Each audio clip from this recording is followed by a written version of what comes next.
All right, welcome back, Truth Seeker. It is Truth Frequency Radio. Again, if you're not familiar with the program, every Wednesday night, 6 p.m. to 9 p.m. Pacific, 9 p.m. to midnight Eastern. That means it starts at 7 Mountain Time, 8 Central. Know your time zones. And again, been doing the show for years, and some weeks we have technical glitches, and right now we're having one of those technical glitches again. Normally there'd be an introduction and some sound and some voices from history, some important messages from, Martin Luther King Jr. to George Carlin to Terrence McKenna. And anyhow, last few weeks, the audio has not quite been right. So if you are listening on the radio end, apologies. I'm probably going to be talking into the commercial breaks, into the music outros, because if you're listening on the station, it's playing, but through my end, it's not. And I don't know why 3 weeks in a row now it's having this problem. That might be a new record, but who knows? Maybe we're even being tampered with. But anyway, it still is TFR. And tonight, again, I love the regular callers, but if you're a regular caller, please do not be on the 213-233 call-in number tonight, the same number on the screen. Again, tonight, we're leaving the line open for all the critics, all the coincidence theorists, all the people who denounce Gematria and think it's a bunch of nonsense. I just want to hear these people in my own, in their words tonight, explain how they are denying what we're teaching about systematically and how the patterns unfold by a very systematic way. Again, I get so tired of listening to critics say you're just creating numbers and seeing what you want. It's like no, we're not just creating numbers and seeing what we want to see. No, it's never been that way. Not for a single moment has it ever been that way. It started with the media seems to be doing something with numbers. 9/11, national emergency on 911, big buildings that look like 11 in the 11th state on the 11th, flight AA11. I mean, it seems like there's something about numbers that they didn't teach us in public school, and probably even in most private schools. Probably hardly anywhere. I mean, I didn't learn about anything about the relevance of numbers besides the ability to count and mathematics and how that can relate to planning and financial strategy. But, again, there's nothing about we're creating the numbers that we want to see. I just get so tired of listening to people leave comments like this. This is BS. You're just contriving numbers to make some pattern. It's like, no. There's nothing that we're contriving. I didn't invent Gematria. The books revealing these codes were written and published way before I was born. And I'm not responsible for the calendar or the way we add. I'm not responsible for any of those things. All I did was came along and said, look, this is written here in Manly P. Hall's book. Same thing in Dusty Bunker's book over here.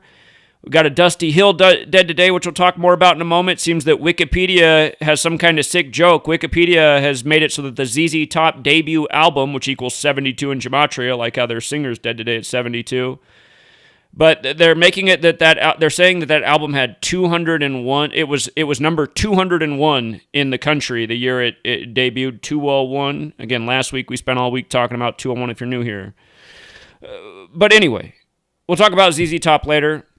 Again, I'm just so sick of the brain dead masses and their idiotic statements, and I want you guys to call in tonight. And I'm not going to cut you off. I'm going to let you explain in your own words why you're denying Gematria and you think this is all BS. And I want to help you out with the confusion, because again, you guys all have these false ideas in your head that are easily debunked and disproven, such as we're just contriving the numbers to make them fit. I mean, how? How many times have I taught about in Gematria in the band Slipknot? They have a song called Gematria, the killing name. And Gematria and killing both equal 38, and this number is littered through celebrity death. The first member of Slipknot to die, Paul Gray, died at age 38. Now the second member dies this past Monday, on a date with 38 numerology. He died at age 46. Paul Gray died 46 days after his 38th birthday. Sacrifice 46, killing 38. These numbers showing up all the time around celebrity death. How is that me seeing just what I want to see? Is it not a fact that those things equal 46 and 38 in Gematria? And realize they equal that in the one cipher that we say is the most important of all ciphers. Alphabetic order with rules numerology. Same one Manly P. Hall said was so important. Same one Faith Giovanni and Dusty Bunker said was so important. Again, the cipher. Plenty of numerology books mention that method. That is people who are aware of this knowledge, that is the go-to cipher, the alphabetic order with the rules of numerology, where the majority of our work has always been since the beginning. Again, it's just like when you write out September 11th, 77, World Trade Center 77, in that same cipher. Flight 77 hits the 77-foot-tall Pentagon 77 minutes after taking off on the 77th meridian, and on September 11th, when Pentagon construction began on September 11th in history. See, that was the one thing I knew back when I was a teenager, just researching 9/11 after it happened, that the Pentagon construction happened to happen on that day in history. Buildings 1, 2, and 7 fall. Pentagon construction began in 41, right before Pearl Harbor. They called 9/11 the new Pearl Harbor. Pearl Harbor was December 7th, 127. Buildings 1, 2, and 7 fall in New York. Is this me just seeing what I want to see? Or is this me going, well, wait a minute, that's some suspicious reporting. That pattern seems beyond coincidence. Again, nothing that we're presenting was created by any of us in this community. We're simply observing the rules of things that have been known to sects of society for a long time. Gematria, very well known within Judaism. Numerology, very important to occultists. These things are facts. The problem with the brain dead masses is they think their ignorance, they think that's some kind of great argument. That they don't know about something is proof that it doesn't matter. That's how all these holier-than-thou TV-watching morons who better call in tonight, you better call in tonight, you pussies. You guys are pussies. You sit there and you leave comments all day. You troll all day. You leave all these trash comments. But every time I say call in, crickets, or some idiot will call in and be like, just call some insult and then hang up. It's like, okay, there's one of my trolls. That's all he's got. Call in and yell out a cuss word and then hang up. Again, that's pathetic. Call in and explain how it's all BS. Because I know that the majority of the masses, they do think it's all BS. Same masses putting their slave muzzle on, going out and get their rushed out vaccine from criminal Pfizer. These are the same idiots, the same holier-than-thou idiots who think they know it all, who think everything's just a coincidence. They just come up with all these BS statements that are 100% false and think that's proof that they're right. That's how dumb they are. So dummies, tonight is your night to call in. And I'm calling you dummies. Don't call in and call me names. Call in and make a good argument. That's how you'll win the argument. I'm setting the bar low for you. I'm calling you names, so I'm giving you the opportunity to make an argument, that's more mature, but you guys aren't going to be able to do it. You guys don't have any arguments. You guys are all ignorant. You don't know anything about anything, and you think you know everything because you watch TV. I already know how all of you are because I've been talking to you every day since September 11th. Humanity is like this robotic machine that has the same program responses. It's like, say this, and one of the three same responses always comes out. Move out of the country then. Get some meds. Conspiracy theorists. It's like that's who these brain dead masses are. They think if they say one of those three phrases, they've won the argument. Just stay in their ignorance. They know it all within the ignorance. But anyway, tonight I want to hear the critics call in, the big talkers. I want you to say, you need to be on your meds so we can hear what a program robot you are. Again, never been on any meds in my life. Been much healthier than you. Been much better at most things than you my whole life. I'm just stating facts. But you guys are going to call in tonight and explain how this isn't the case. And I'll prove my point after you get done talking. But I will let you talk first. So we'll see what critics can call in tonight. Again, if you guys are regulars and you're calling in and you're saying I'm calling in for something different, you're going to annoy me. You're just going to get hung up on tonight. Tonight, the callers, and I will open up the phone line to others if none of the critics can call in. But the first hour of the show, we're going to leave it open for the critics. I'll even put Rambo on hold for a minute if we can get some critics to call in here. Because this is who we really got to get to. These brain-dead losers that are dragging us all to hell that think they know everything because they watch TV. Okay, let's go out to Florida. Florida, if I go to you and you are not calling in as a critic, you better just hang up rather than even say hello. But here we go. Florida's up first. Florida? Florida hung up. Okay. Let's try Nevada. Let's try Nevada. Nevada, you're on. Calling in as a critic. You better just hang up. Nevada, you're on. You gotta mute the video. It's on delay. You're on. Okay. Again, if you guys are watching through YouTube and calling in, remember YouTube's on about a 30-second delay. So I'll come back to Nevada one more time. They make me think they might be a critic since they don't know how the show works. But here, let's try it out. Well, they hung up. All right, let's go out to New York City. New York City? Hello? Hello? Are you a critic? Hey, how's it going? Sort of, yeah. I've had my doubts, but then I noticed towards the end, these things happen. The guy from ZZ Top also died today. I don't know if you covered that. Yeah, and some Dominican singer named Johnny Ventura also died today.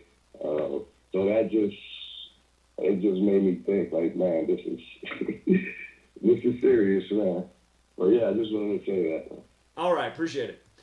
Okay, he wasn't a critic at all. He just wanted to get in his thing. Well, I'll talk about the ZZ Top thing in a minute. Nebraska, do we have a critic? No, I'm not a critic, bro, but I do got some constructive criticism for you.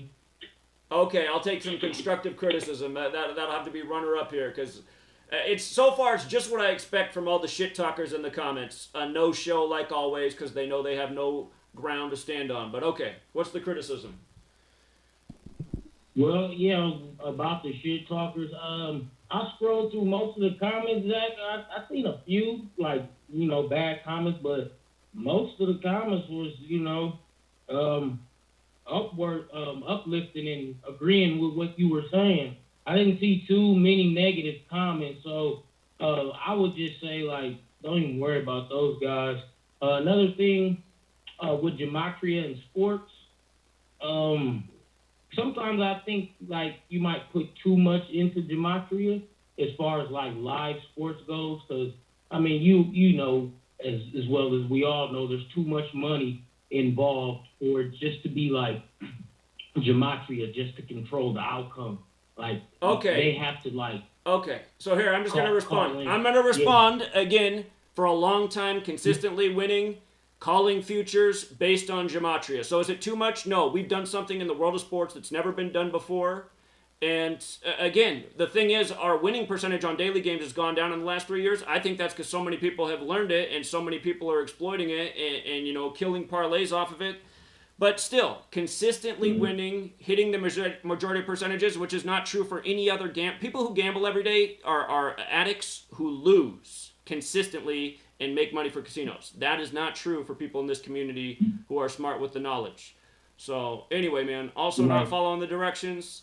And yeah, and again, I also don't appreciate him going, well, I didn't see that many negative comments. Dude, I get, the updates and from a non-creator perspective. I don't care about what you see. I keep getting notifications in my phone, this shit comment. That could be how YouTube works, but I don't care.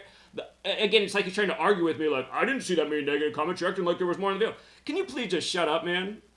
My God, dude, it's just so annoying. From your ignorant perspective, which is not the same as mine, God, I mean, just ridiculous. Here's some constructive criticism. Don't call in anymore. Guy pisses me off too much, man. Anyway, let's see. Let's try another Nebraska caller. Nebraska.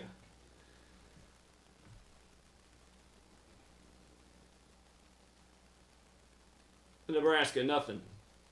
Okay. Yeah.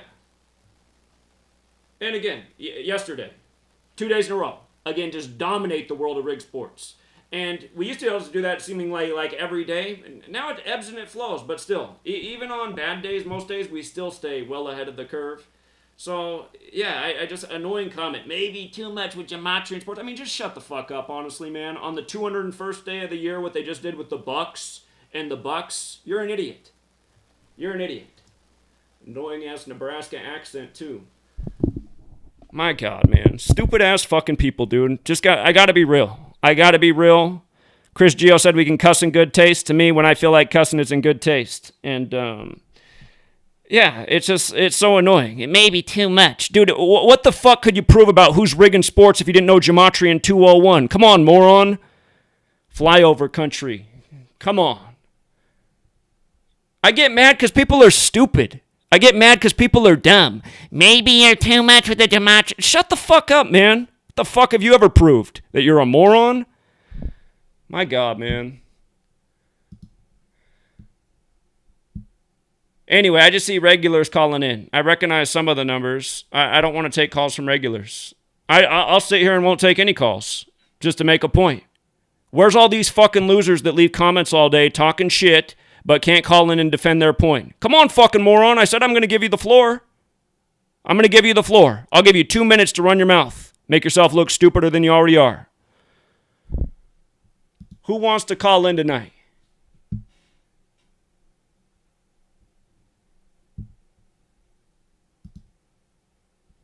Yeah, people say not nice. You know what? I'm not being nice anymore, you guys. Nice hasn't gotten the world anywhere, man. Nice hasn't gotten the world anywhere.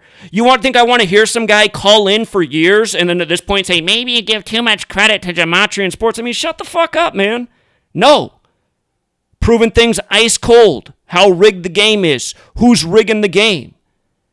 How about yesterday, USA Gymnastics on the 277 date? What did they do with the black athlete? You know? What did they do on the big 59 ritual date? By the way, how did 59 play in baseball yesterday? 3 for 3 by understanding Gematria. I mean, come on, man. Get tired of listening to the dopes.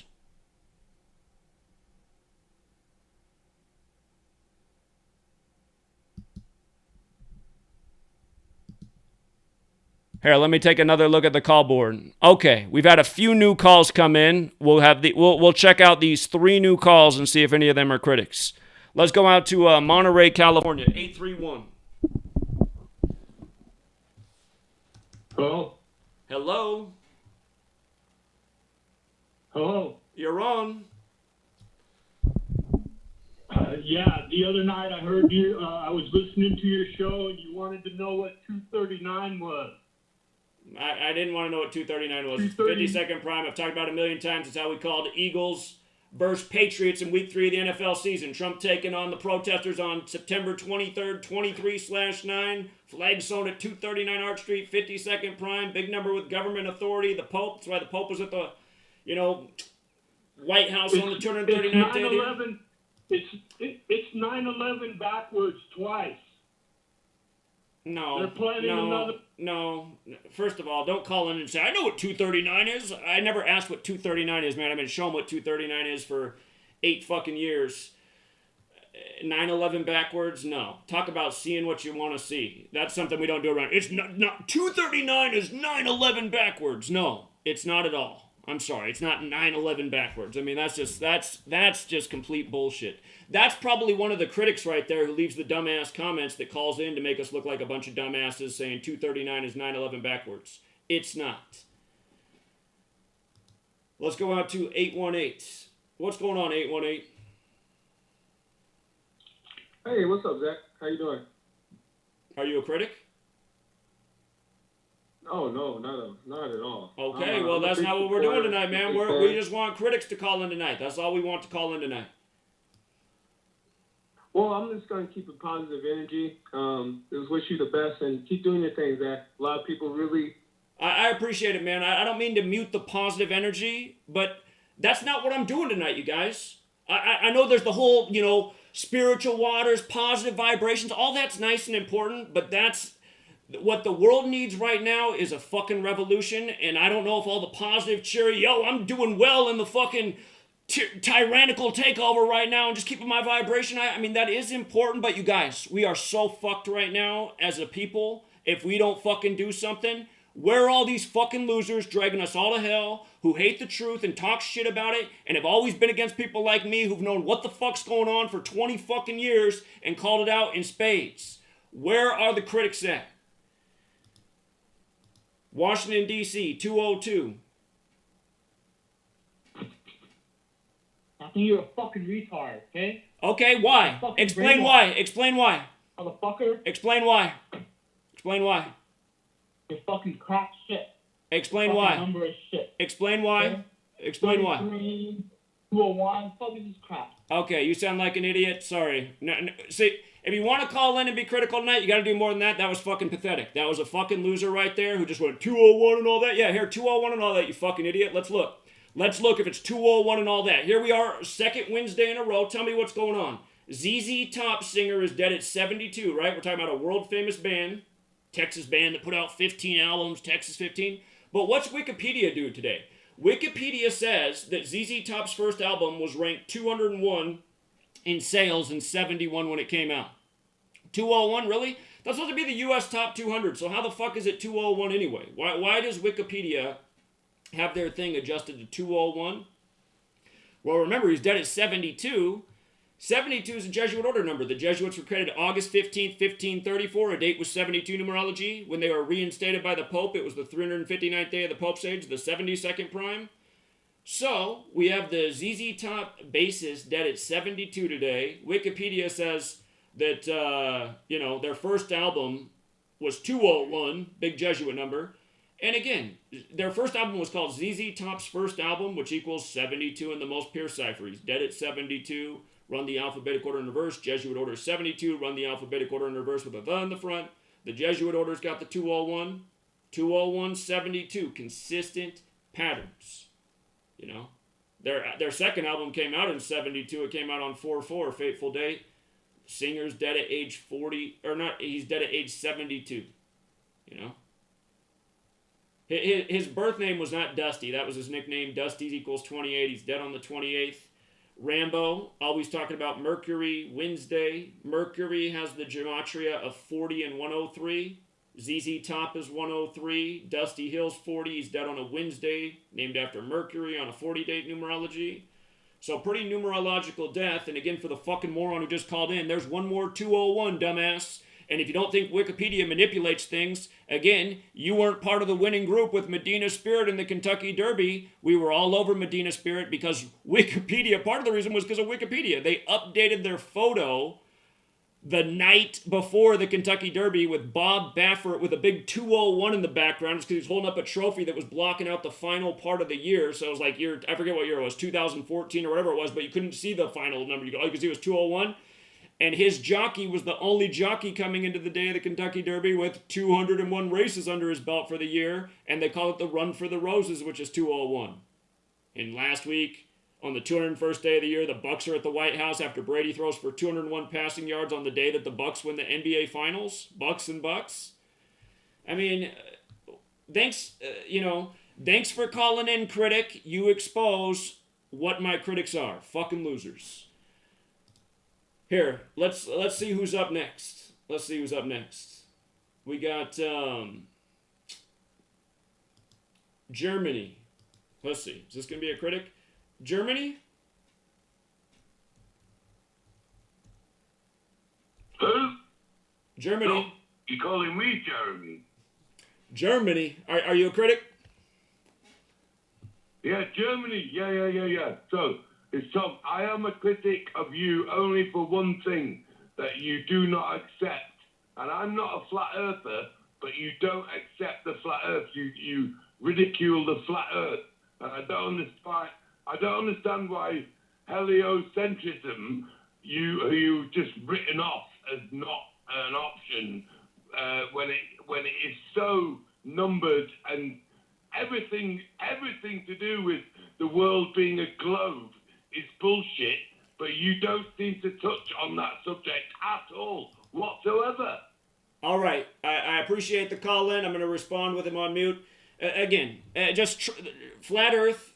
First of all, my thing with Flat Earth is I only give Flat Earthers shit. Well, I give the whole community shit because of what the community is. I mean, from the beginning, Flat Earth has felt like a troll community, a psyop to divide the truth community, a lot of name callers, a lot of people that are proof of the earth as it looks flat to them, and you're a flat retard head if you don't agree with them. And again, they can't explain things like, why you see different stars in different hemispheres, and they can't really explain a sunrise or a sunset, and then they try to explain it, and then you call them out, and they're like, oh yeah, well that's true, and it's like, well, why are you even trying to say that then? And again, I don't want to go down the flat earth road, but it's not evidence-based, it's religion-based, and that's a big difference from Gematria. Gematria, it's all evidence, reason, logic. And you can use Gematria. Stupid people take Gematria and do dumb things with it. I mean, it can be misused just like any tool, but the research I've done has always been very exact, always thoughtful, always filled with evidence, just super consistent, So, let's go out to California. What's up, California? Hello? Hello. What's up, man? Is this Zach? This is Zach. Hey, are you a critic? All right. Yeah, sort of. I give it to you that you're figuring out how the world is coded and all, but I mean, what's the point of it? Do you really need? Okay, hold on. Let's just stop right there. Do you really need me to answer what's the point of it? I mean, how's that even a possible question to me? What's the point of it? How about you answer that question? What's the point of it? All right. So you do your history on the Jesuits and the Masons and the way they control the world through numbers. Now what? We know who the enemy is. You just keep spelling out numbers, and you're going down the path of nothing. You keep so again here enough. You keep spouting out. Have I tried to organize people? Have I put together a platform to help people network and organize? Because as I've explained a million times, we need to stop supporting these things. We need to overthrow these things, and we need to use our own resources to make it happen. I mean, what more can you do than put out the knowledge and try to help people organize against the tyranny? So again, you're leaving out the action component of everything I've done. Okay, so it doesn't really sound like you have any questions. You already knew all the answers. Try to make an intelligent point before you leave. Then.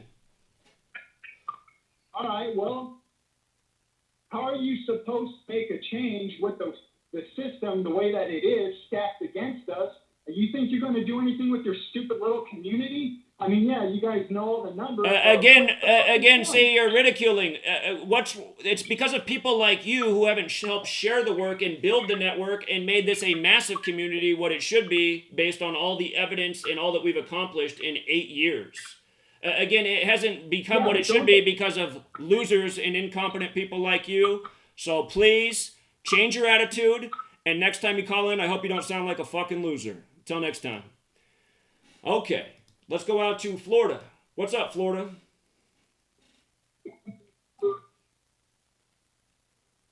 What's up, Zach? Critic? Yeah. What's Okay. up, Zach? Okay. Probably gonna piss you off, man, but I really don't give a fuck. It's TFR night. I know you ain't supposed to be cussing. You're cussing like hell. We really can't afford to lose the asset of TFR. We're not going to lose TFR. We're not going to lose TFR. We're not going to lose TFR. We found out we can cuss. Chris Gio's been cussing up a storm on his own show. I'm cussing now, too, because I'd rather cuss. Okay. I know. You okay. said good taste. All right. Have a good night, man. I don't need my mom to call in and tell me the rules that they don't know. Okay. Let's go out to Texas. What's up, Texas? Yo, Zach. What's the criticism? Can you hear me? What's the criticism? My name is Josh. I'm from Colorado. This is not a critic. I just think that we need to get more people in localized areas together. You know what I'm saying? Like, you're vibing with people out on the West Coast. Like, we need to get more local communities together to basically build this community. You know what I'm saying? That is what we need to do. So it's not really it's not really a critic or whatever. I'm just showing my love. But yeah, I mean, I just think that if we could interconnect, in our cities and our communities, and then we could kind of expand out that way, you know what I'm saying? Because it just seems like that's what it's going to take, you know? Indeed. It's going to take a lot of people organizing and standing up against the tyranny that is coming down on all of us right now. So that's exactly what it is. It's tyranny. Indeed. All right, appreciate it, man. Thank you. I got to keep it with the critics, though, man. Thank you. Okay, let's go out to Virginia. Virginia, critic. If you guys aren't a critic, just hang up when I get to you.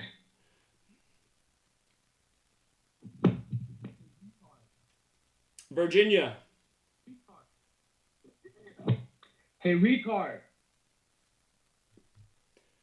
Okay, do you have an argument? No, doesn't have an argument. Just another loser. Again, this is what humanity is, you guys. That's why I'm totally for. I hope the utopia thing is what they're doing. I really do. A lot of people need to go. Let's go out to Connecticut. What's up, Connecticut?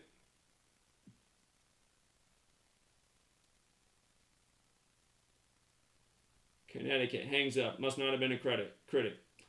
Let's go out to Van. Didn't Van Nuys already call in? If this is another troll, then I'll just know 818's not a caller. Hey, hello? Oh, this is positive vibration. All right, I'm not trying to ruin your vibration, man, but I'm just saying that's not what we're doing tonight.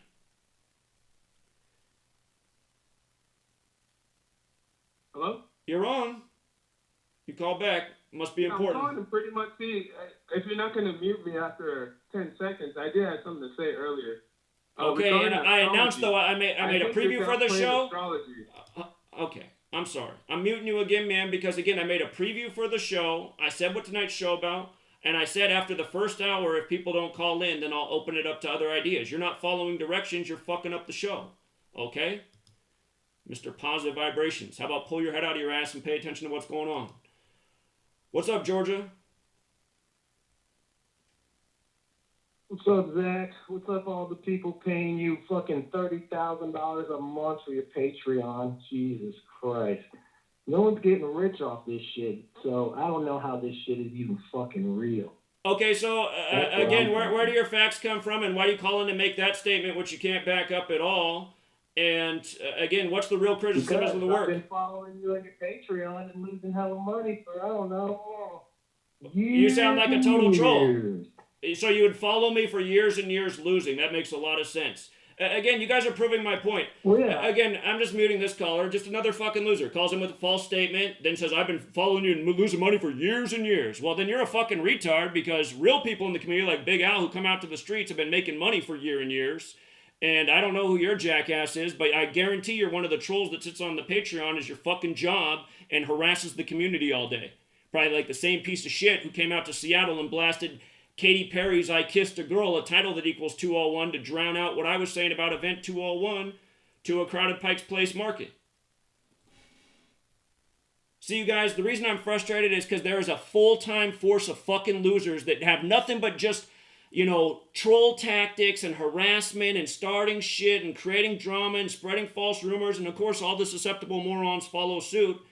But again, that's all these people are. They just sit here and spread all this false information and attack, but they don't have any real argument at the end of the day. They're just paid for fucking losers that are meant to disrupt the message, disrupt the community.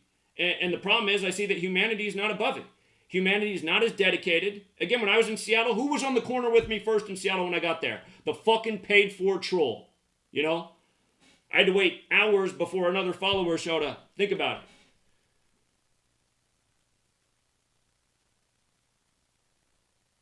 All right, let's try out Florida. Let's see if we got anybody but a troll. Do we have a real critic? Florida. Hey, Zach, I have a question. Is it a criticism? Well, it's just a genuine question. I want to know, this is really important stuff, like the Jesuits and everything, and we should be doing something about it. But, what do? Do you just sit on a bunch of tree stumps in the woods and, talk about numbers or something? Is that what we do? It sounds like... And also, are you on something right now? Okay, it sounds like you're high or on some kind of... Are you drinking?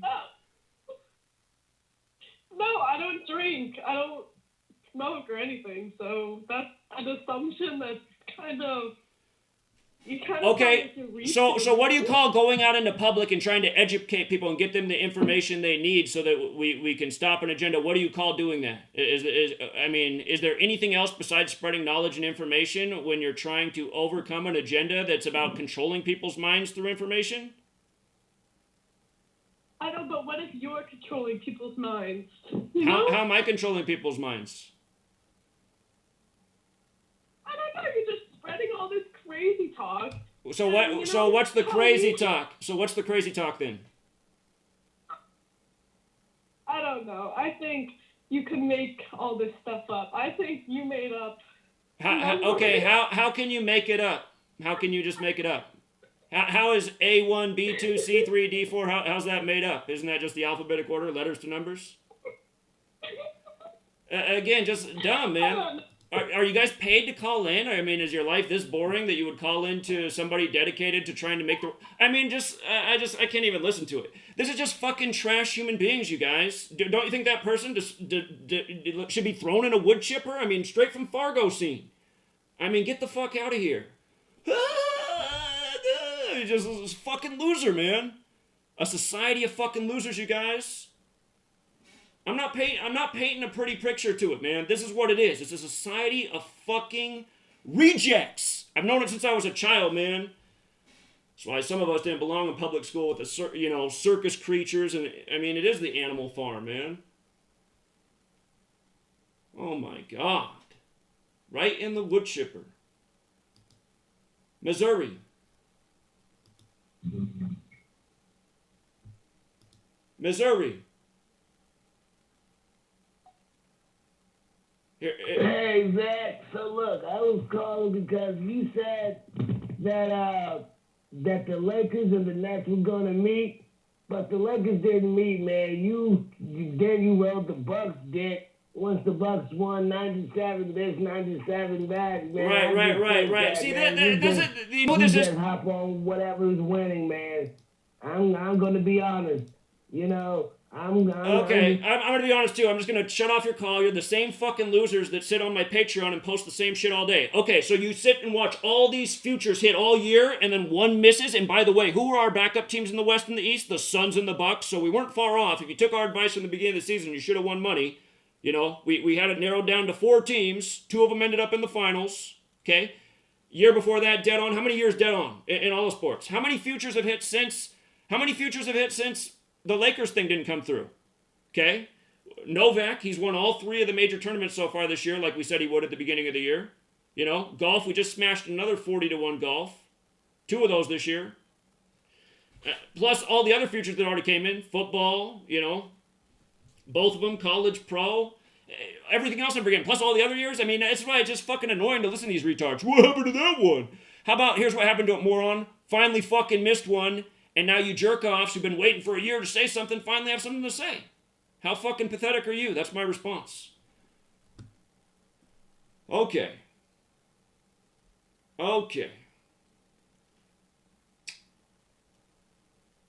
Let me see. North Carolina.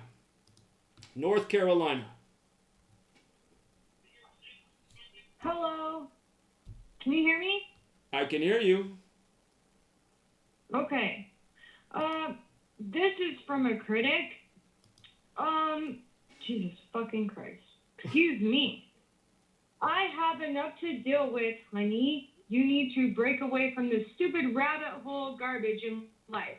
Stop. Are you reading a script right now? Okay, hold on. Who are you guys? Like, who pays you guys to call in? Are you guys like... Yeah, hold on.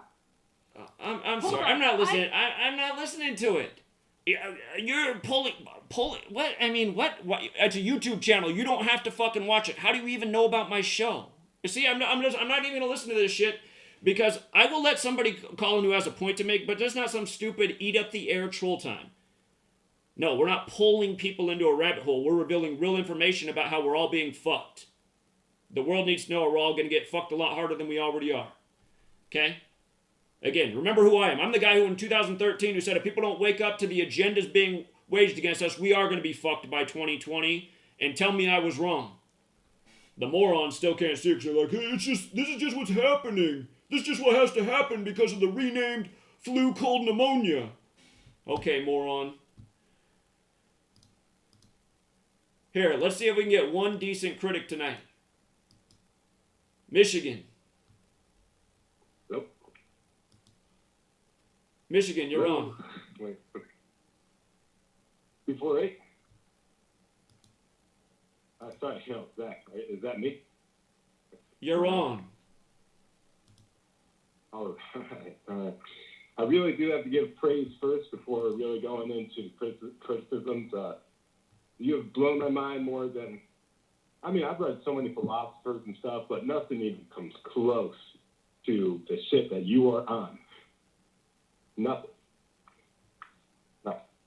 So, like, your most recent feat of decoding, Slipknot second member dying is very important. Okay, among many other things. But one thing I really wish you would do is have a list of numbers that you wouldn't suspect have, like, let's say you're trying to decode a murder. Like, numbers that you know shouldn't necessarily come up. I mean, there are, like, different situations for sure. But sometimes it's like, the guy William Randolph, and then you'll be like, You cut out. I heard William Randolph, and then you cut out. After you said William Randolph, you cut out. You know what I mean? Or sometimes it feels like it goes like, you're cutting out, so we don't have any room. You're cutting. Can you hear me? You're cutting out. Included. Sorry, it is cutting off. After you said William Randolph, I pretty much heard nothing because it keeps cutting out, like almost all of it. Yeah. Sorry about that. I'm listening, though. It sounds like you're trying to make a point. Sounds like maybe the first person trying to make a point tonight, so I'm listening.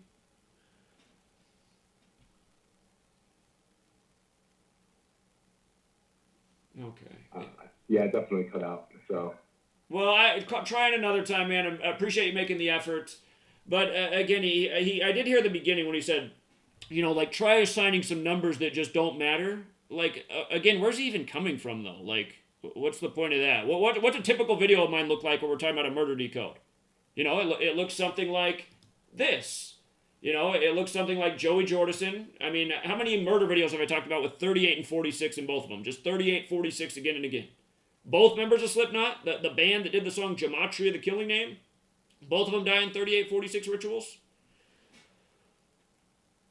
I mean, those are the numbers we talk about the most often. It's the same thing with hundreds of other videos we've done. So what am I supposed to say? Well, the person's name equals 207 and they died 207 days from their birthday and it was on a 38 date numerology. What's that caller want me to do? Just ignore that their name equals 207 and they died 207 days after their birthday and just talk about 38 only? Is that what he's saying? Why would you take away... It's like he doesn't even understand the concept of the work. The work is about putting words together that have numerical values that relate. So again, here we have the drummer of Slipknot dead on a date with 38 numerology. Again, they did the song Gematria, the killing name. Gematria 38, killing 38, English 38, drummer 38. We've always talked about drummer death rituals in 38. Jeff Young and I have abused this topic on his program, talking about it over and over and over. And those are some of the only old work that I have that are still up on the web because they're up on his radio show, which never got censored. If anybody ever takes down Jeff Young's radio show, then that would be gone. But I mean, we've been talking about the same thing with drummers and 38 and death and killing. And I mean, the first member of the band gone at 38, second member gone on the 38 date, first member dead 46 days after his 38th birthday, next member dead at 46 on a 38 date, sacrifice 46, killing 38. I mean, come on. What does he want me to ignore? That Paul Gray died on May 24th, the 144th day of the year, and Joey Jordison died 144 days from the Pope's birthday, the big Jesuit number that we always talk about? We should probably ignore that they simulated at Jesuit Georgetown that Biden would win the election 144 days before the election, and President Biden equals 144, and he's from Jesuit Scranton. Where the office is set that ran 201 episodes, and not arbitrarily, you got the Jesuit prep school flag in every episode. Again, the critics, man, what kind of illogical thought? That was your top thing to call in with? Just eliminate some numbers so that you can connect less things. Why? The point is we connect what's there. If a person's name equals 140, what's the number? 148, and he dies on the 148th day of the year, am I just to ignore that and just focus on the 38 thing? I mean, what point are you making? All they ever do is show the logical connections. It's always measuring for people's birthday, the day of the year. It's just... Stuff's clockwork, you guys. I do the same thing every day. It's not. He made it sound like we're inventing something new to prove points. Never. Let's go out to Minnesota. Minnesota, you're on. Hey, what's going on, man? Zach, I'm sorry you having a rough night tonight. I'm sorry people are stupid. I really am. First off, why they talking about they don't understand what these numbers mean. 46, if you know it takes two people to make a baby, right? 46 chromosomes. See, these are the things people need to be paying attention to, bro. They don't understand the 24 hours in the day, the 12 months in the year, the Gregorian calendar, all this other stuff. They think you making this up, but how you do that? I want to apologize for these retards. See, my name is Raphael, man. I've been following you for a long time with this, and my wife used to think I was crazy because I used to watch football. I used to love football because I used to play basketball too. But I started noticing, like, one year, you probably remember this play. It was Des Bryant play where it was 4th and 1. They throw the Hail Mary. It was against Green Bay. Aaron Rodgers threw a pass to number 17. I think his name is Devontae Adams or something like that. And I looked at the score, and it was like all 11s all at one time. I'm like, babe, that's weird. He's like, you tripping. And I'm like, that's not right. That's you telling me that, no. Ugoy said ain't no such thing as accident. And that's here, a cartoon that I might again, I appreciate your call. I don't want people to start thinking I'm ready to start taking other calls yet. I do appreciate what you're saying. And it just reminds me, just last year in the NFL season, a Seahawks game early in the season, the Seahawks were playing the Saints, and they show a highlight of the Beast Quake with Marshawn Lynch, this classic moment when the Seahawks won over the Saints in the playoffs. They were the home team even though they had a losing record.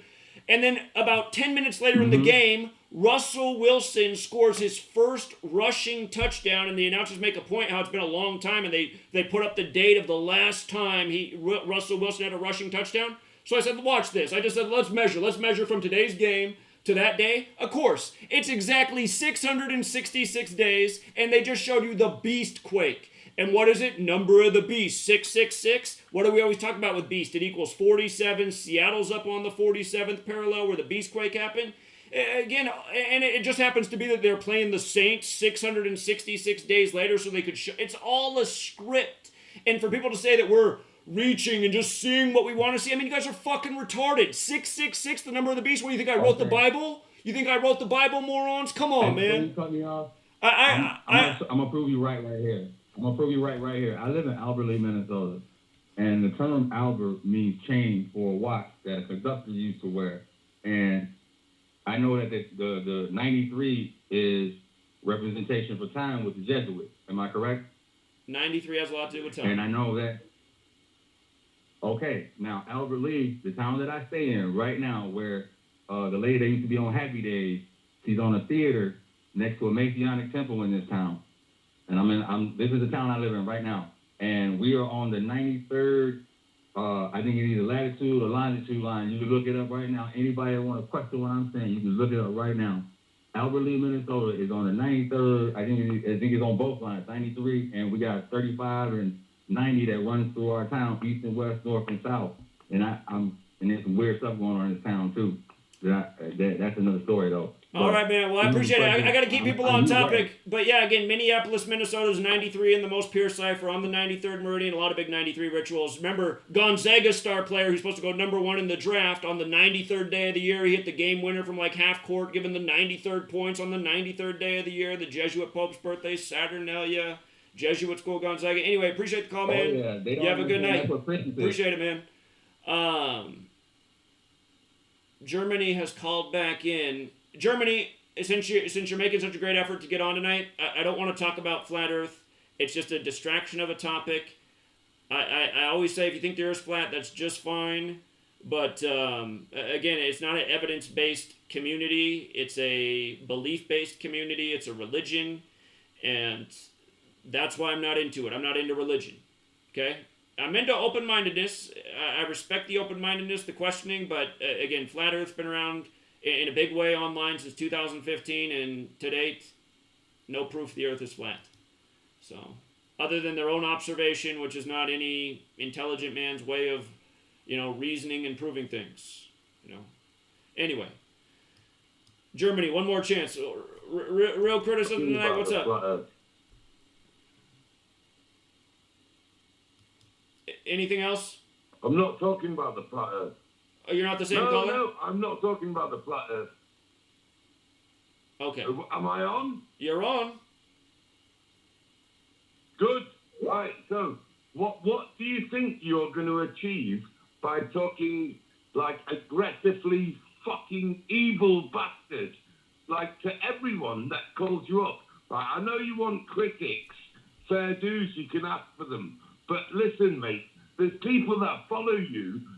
I can see you just losing people, right, left, right, and fucking center the way you're I'm not going. worried about that. So I'm not worried about that. Why are you calling me? if you're chill the fuck out, bro. Okay, here, I'm muted. Anyone who wants to go because of the way I am right now, fine, leave. I'm being real about how I am. Part of that is so you can see if you want to support me. This is the way I feel right now. I'm fucking fed up, man. I'm fed up.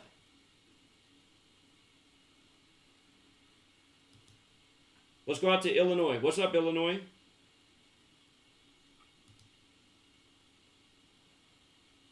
Illinois, critics. It's critics night. Hello? Hello? What's the criticism? Hello? You're wrong. Yeah, hello? You're wrong. Alright, yeah, Zach. Anyway, all I gotta say is, I still follow you, but the only thing is, I just question, the sporting things, especially for 2021. Everything, listen, just let me talk. Everything you said about deaths and, events with the government and COVID being bullshit, that's 100% true. But for 2021, your sports have been pretty bad. It has. Okay, here, I'm gonna mute the caller. I'm gonna mute the caller. My sports have been pretty bad this year. Let's just go through the year. We had Alabama winning the championship 89 days before it happened in a COVID ritual. Correct. We had Bucks over Chiefs before the season began. Correct. Let me think. What's next? We had Gonzaga winning the championship and going the perfect season, but we had the hedge, so we were in the driver's seat to that position because Gonzaga was right there in the championship. But then we saw Baylor had a great riddle to win, so we put out the winning knowledge that night. Could have ran with Gonzaga. How many huge upsets did we have in the first round? We had a 15-1, a 10-1, several big upsets in the first round. So a lot of money was made in March Madness. Let me think. What else is there? Futures for tennis. We've killed tennis with the major tournaments. Seeing how it's all scripted through Novak. We had the Masters right again this year. 3 years in a row with the Masters.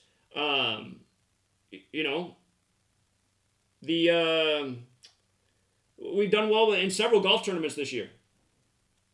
The Open, I gave 3 golfers who could win the last major tournament. One of them was Morikawa, who was 40-1. So, in some tournaments, we just saw one guy. But again, to call in and say we've been bad at sports this year, I mean, shut the fuck up. No, we haven't. We've done better than anyone in the history of the world. I would bet this year, too. Who's done better in futures this year? Because the Lakers Nets didn't come through? That's one future that missed. I mean, fuck off, man. It's been pretty bad. You guys expect perfection every year. See, that's what's pathetic, man. You guys can't see how much hard work it's taken to do as well as I have. I'm burning out, man. What more do I mean, how many years do you have to fucking dominate and still the world doesn't wake up to what's going on? And by the way, with educating about 201 and the Jesuits and what just happened with the Bucks and the Bucks, which also, what did we say? Before Game 6, we said this looks like it's the Bucks riddle. So, I mean, we saw the ritual from understanding the numbers. The knowledge is meant to wake up the masses. Based on what we've laid down about 201 and the Jesuits and in this latest ritual, again, prediction isn't everything. Laying out the correct information so people can see what's going on in the world is, and we've done that absolutely in sports. How many 201 rituals have there been in major sports championships this year? From baseball to football to horse racing to basketball. I mean, it's just so easy to connect the dots. So no. I'm tired of listening to idiots calling with their bullshit criticism. No. Don't say I'm doing bad in 2021. If Bucks cheat, if all this stuff totally missed, again, if you have the team from the beginning of the season almost right, you're in the driver's seat when that game comes around. Baylor paid $250 to be bet 100, and we said it looked like Baylor was going to win. We saw that before the game was played. So again, I don't like. It's just I will let people talk if they have a legitimate criticism, not just some stupid ass remark. Again, dumb people's opinions don't matter. And realize, I'm someone who looks at the world knowing that the majority of people's opinions aren't worth shit. And why do I know that? Because I've been talking to these people my whole life. They're brain dead. All they do is regurgitate what's on the TV. They can't see anything for themselves. And they come to illogical thoughts and conclusions left and right.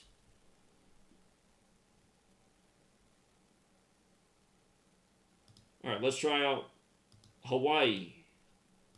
Again, it's Critics Night, you guys. We're only taking critics. And again, just the fact that you guys are even calling in to about sports in light of what I'm talking about stopping a fucking agenda that is ruining the world, it just shows you how fucking dumb you are, and you're the swine that don't deserve this information. California. Or no, excuse me, Hawaii. Hi, this is Holly. Yeah, hi, this is Holly. I'm so sorry you're having this kind of an evening. That just doesn't seem right at all. But, never left. I'm not having this kind of a... This isn't what... Are you calling in to criticize tonight? I'm not having a kind of an evening. This is the... I'm expressing the way I feel about the world right now. That's what I'm expressing. I think you're doing good. You're doing great. I don't know what I can say besides that. Okay, well, I appreciate you calling in. You have a good night.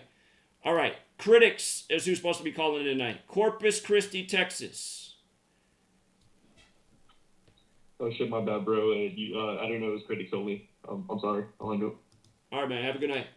And again, where are the critics, you guys? How much have I educated about rig sports, hurricanes, 52? Do I not have an article written about me by Vice News making fun of me for my correct prediction about Astros over Dodgers, synced up with the flooding of Harvey, with Matt Harvey pitching in Houston, 52 days before the World Series began when 52 is the flood number?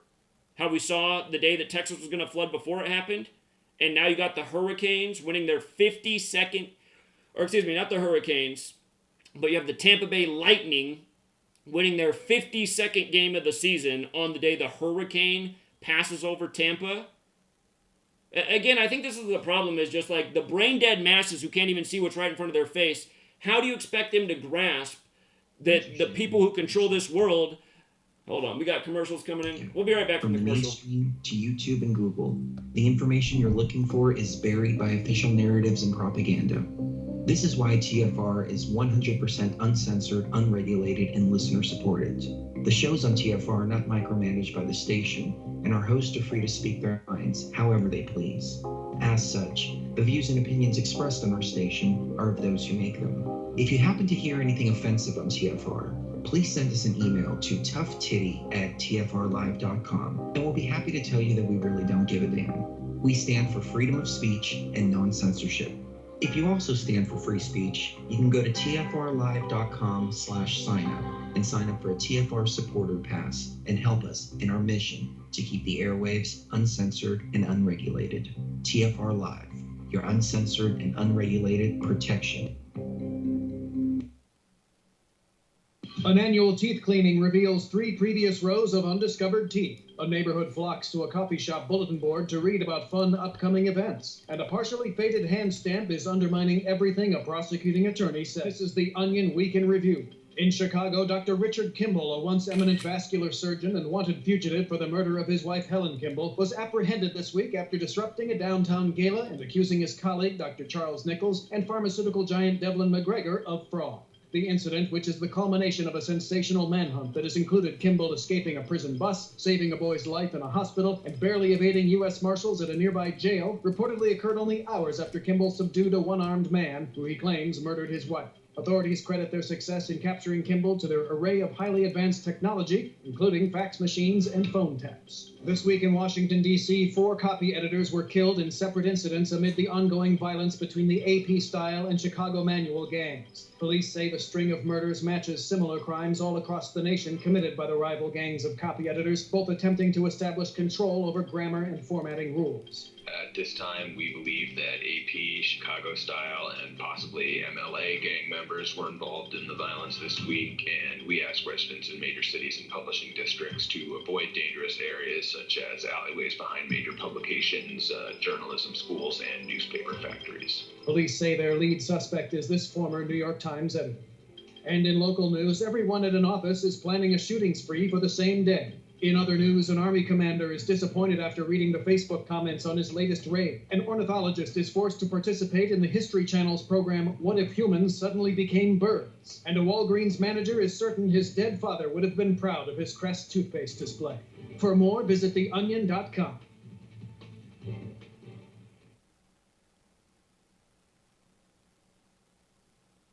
You are now tuned into the truth frequency. We are TFR. TFR. Truth Frequency Radio.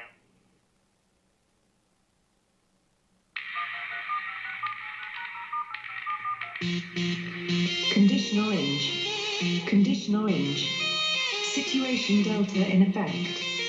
Please enter your agent number now, followed by the hash key. We have to create culture. Don't watch TV. Don't read magazines. Don't even listen to NPR. Time comes when silence is betrayal. More for themselves and less for everybody else. But I'll tell you what they don't want. They don't want a population of citizens capable of critical thinking. They don't want well-informed, well-educated people capable of critical thinking. They're not interested in that. That doesn't help them. Think for yourself. Question authority.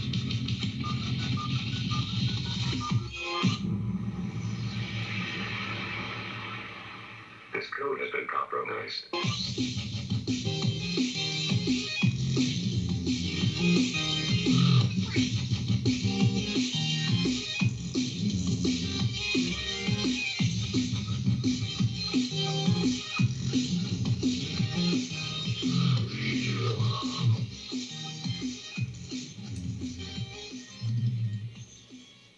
Welcome back, Truth Seeker. And for all of you hating tonight's episode, again, you can always turn it off. But again, I'm just being 100% authentic about how I really feel about everything, including most people, man. And I'm just sick of humanity. Humanity is pathetic. Overwhelmingly it is, and if you don't think so, you're not paying attention. I'm sorry. My hat says truth matters. The truth is, humanity is pathetic, okay? That's why they fall for all this bullshit. We can't sit here and make excuses for them. They're under a spell. Well, are they listening to the people trying to help them get out of it? No, they're not. They're not. You know, they're shooting down the truth, marching to the tyrant's drum, and it's a real fucking problem. And by the way, something I was missing with my whole Slipknot decode, Slipknot in Gematria sums to 46. No wonder the first band member dies 46 days after his birthday, and the second band member dies at age 46. You know? And look at the pictures in the media of the drummer, how they have him looking. Wearing a crown of thorns, right? Wearing a crown of thorns like Jesus. The man died on a date with 38 numerology and 74 numerology. Alphabetic order. Jesus, cross, Messiah, gospel, parables. Each of those adds up to 74. You know? It's all synced up, Jesuit ritual. I mean, come on, you guys. All of you guys who want to abort ship because I'm super fed up right now, again, thanks for the time you did support. You're more than welcome to leave. But again, this is how I feel right now. Again, I think a lot of you guys jumping off ship, I think it's because you can't understand. You can't understand what it is to be awake your entire adult life and be speaking out about the truth and trying to help people out and just hear nothing mostly but criticism and just the most retarded, brain-dead bullshit every day from the people in your life. It's like, how pathetic are these people? And then they just keep believing what's on the TV, which is such an obvious mockery and lie day after day. Well, what's in the news yesterday and today? That there's a shooting at a Corona theater at a Forever Purge movie. I mean, come on, man. A movie about where it's legalized to shoot and kill everyone, you know, I mean, just, and what day does that happen in the movie? On March 22nd, 3/22. It's like, come on, man. People think all this number stuff's just a coincidence. You got an election in 2004 between two guys on NBC laughing about being in Skull and Bones and how they're not going to tell you nothing, including what 322 means. And you don't think numbers are important to certain groups of people who are the controlling class? I mean, you're an idiot. You're an idiot. I'm sick of all these idiots, man. Listen, not a one of them can call in. Some of you guys are saying, well, you haven't let people talk tonight. You guys, I haven't let people talk tonight because they're all making dumb points. They're trying to go off on how I missed on the Lakers. Who gives a shit? That's what matters? That I missed on a fucking futures? I'm sorry, I don't want to hear that call tonight. That's just a dumb fucking call. Have you heard anyone that's, I mean, one lady said, yeah, well, you're just making people, I'm not making people do anything. People who came to the, I mean, I'm sorry, I'm not listening to that call either. It sounded like she was high and doped up on something and giggly. I don't want to listen to it. Sounds like someone getting paid to troll. Are these the same idiots that sit on... You guys, I think a lot of you don't understand. There is a paid-for team of disinformation and trolls that harass me every single day. Okay? Normally, I'm good at just coming out and presenting and maintaining whatever composure I do. But this is how it really is, you guys. Just putting up with this shit all this time. Fucking, I mean, it's just, it's maddening, man. It's maddening. And we're late in the game, and people got to step it up. And this is me saying people got to step it up and do more, you know? Let's here, Michigan. I forget. Have we been to this Michigan caller? Michigan. Hey, Zach. I'm a Patreon member and I'm not a gambler. Well, thank you for supporting the work. I downloaded your first book. Yeah. Instead of writing a new book, can you perhaps work on a database so that people can look up numbers and find associated words with those numbers? Well, Derek has that in his Gematria calculator. If you just type in a number and click search, Derek, you choose the cipher you want. You just, here, I'll do it right now on the screen so everybody can see it. On Derek's calculator, go to ciphers, like just say you want the alphabetic order. So click off every cipher except for the alphabetic order and just type in the number, say 151. And then click match and then scroll down and it'll come up with all the 151s in this cipher in the database. And... Oh, so there is a database. Yeah, I've shown this many times. I can see it. Okay.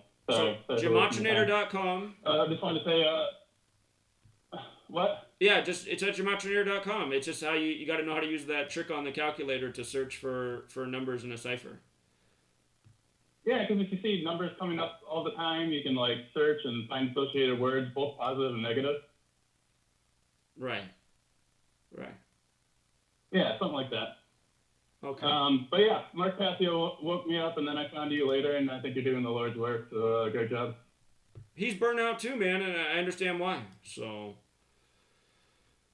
yeah. I know. And one other thing, you said you never used Bluetooth technology. Can you elaborate on that and convince me not to? Wait, say again. Can I do what? Oh, you said one time you never used Bluetooth technology. I was just wondering why. Oh, I don't think I said I don't use Bluetooth technology, but I said I don't like to put the cell phone near my head, and I try to keep it off when I can. And same with the Wi-Fi. I worry about all those signals. I don't know that there's a health consequence. I mean, I've heard conflicting information, but I feel like there's got to be, I don't know, anything unnatural. I just try to keep away. So it's the cell phone age, but I always talk on my phone on speaker. I try not to put it next to my head. Those are the things I've said before. All right, cool. Well, yeah, thanks for your time. All right, yeah, have a good night. Okay, he wasn't a critic. Let's go out to Taiwan. Taiwan, criticism from Taiwan. Across the country, across the world. Mr. Hubbard, thank you for taking my call. You are hot tonight. And bear with me, I kind of have like a thought experiment, not exactly, I'm not going to cuss and do that kind of bullshit. So, everybody knows, like, it's so frightening. It's so frightening. If you listen to what you're saying, most people, right, the first time they hear it, it's so frightening because it shatters their entire worldview, right? Like, I'll never, when you went to Portland and there was that guy walking around and you started saying the stuff about Cliff Robinson, and then the one guy's like, oh, that's all about religion, and religion that's not real, blah, blah, blah, blah, blah. And I just want to say, like, I wish you would come back with something like telling the people, look, you don't believe in religion. Okay, fine. But look in your city. There's no temples. There's no churches. Like, religion is real to the people that believe in it, right? Okay. So, what I'm saying is, sorry. Do you know who is Randall Carlson? What is it? Do you know who is Randall Carlson? The scientist. No, I don't.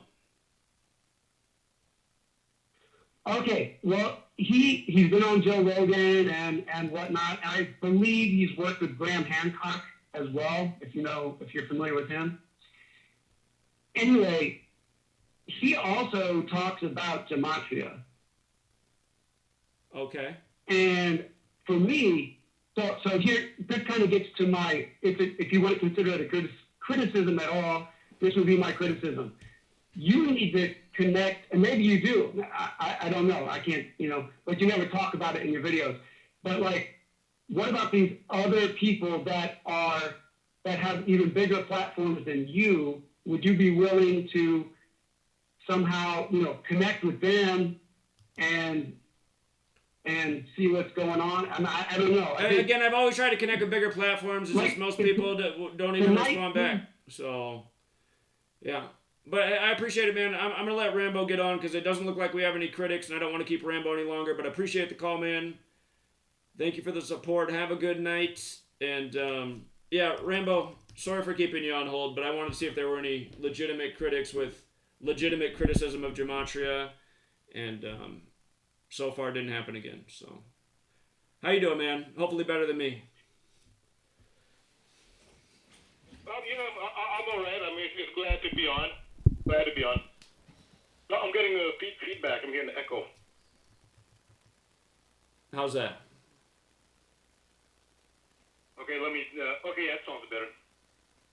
Oh, I'm still getting a little bit of echo. All right, turn it down some more. How's that? All right, I'll test. Okay, yeah, that sounds good. Yeah, well, yeah, that's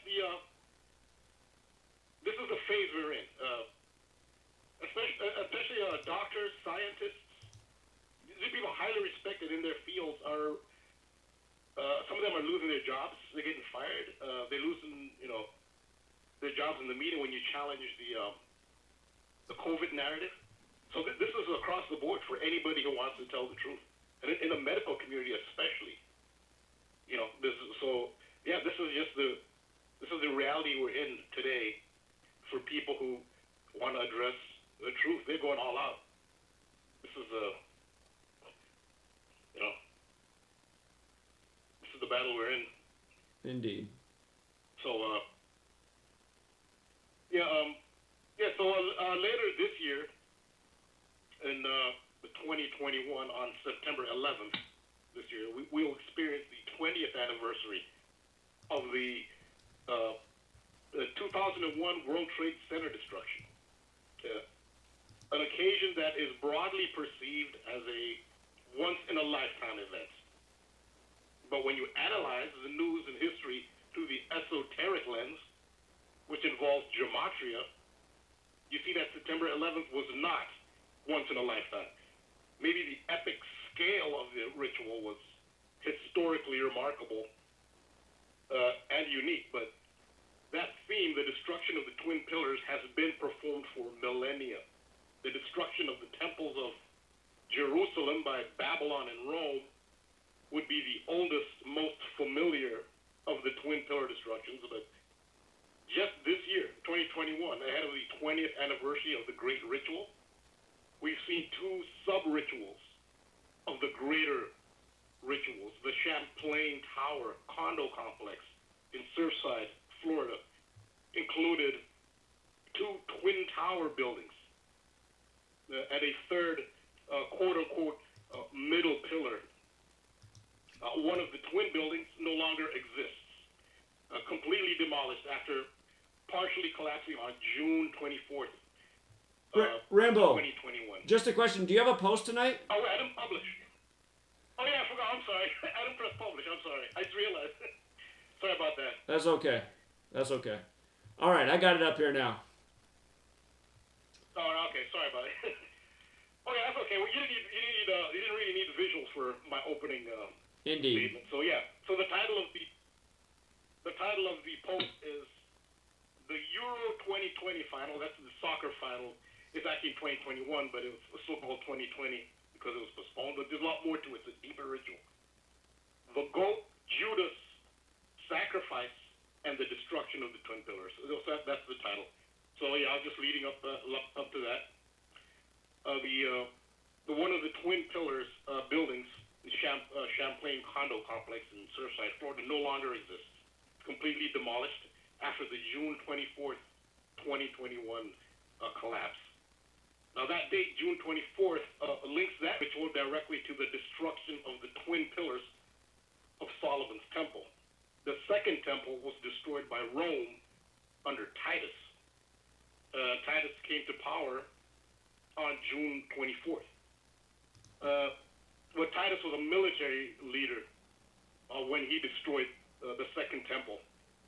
Then 9 years later, he became emperor. So that is it's a reference to Titus. They're honoring Titus, the destroyer of the temple. So you need to ask yourself, what people who claim to be certain things belong to certain institutions and groups. When you see their actions and you understand their rituals, you wonder, are these really infiltrators, or do these people really believe what they say they are? Whose side are they on? I see Babylon throughout seems to be that's who seems to be succeeding in these institutions. But so the June 24th date of the Champlain Tower South is a direct allusion to the twin pillar symbolism. So one thing I left out last week, I'll talk about how the 624th came out. The term twin towers comes to 624, like the date, June 24th, in reverse Sumerian. And last week I said how Jerusalem is 624. Wembley, the stadium where they have the European final, Wembley comes to 624. Wembley Stadium equals 246, like 24th June. So Wembley Stadium in London, England is the site of the most recent destruction of the Twin Pillars ritual, where on July 11th, Italy, representing Rome, defeated England. The Twin Pillars were, ironically, most powerfully represented by their absence. There were no Twin Pillars in the ritual. For those who do not have eyes to see, they did not see Twin Pillars, but they were a central part, very powerful part of that ritual.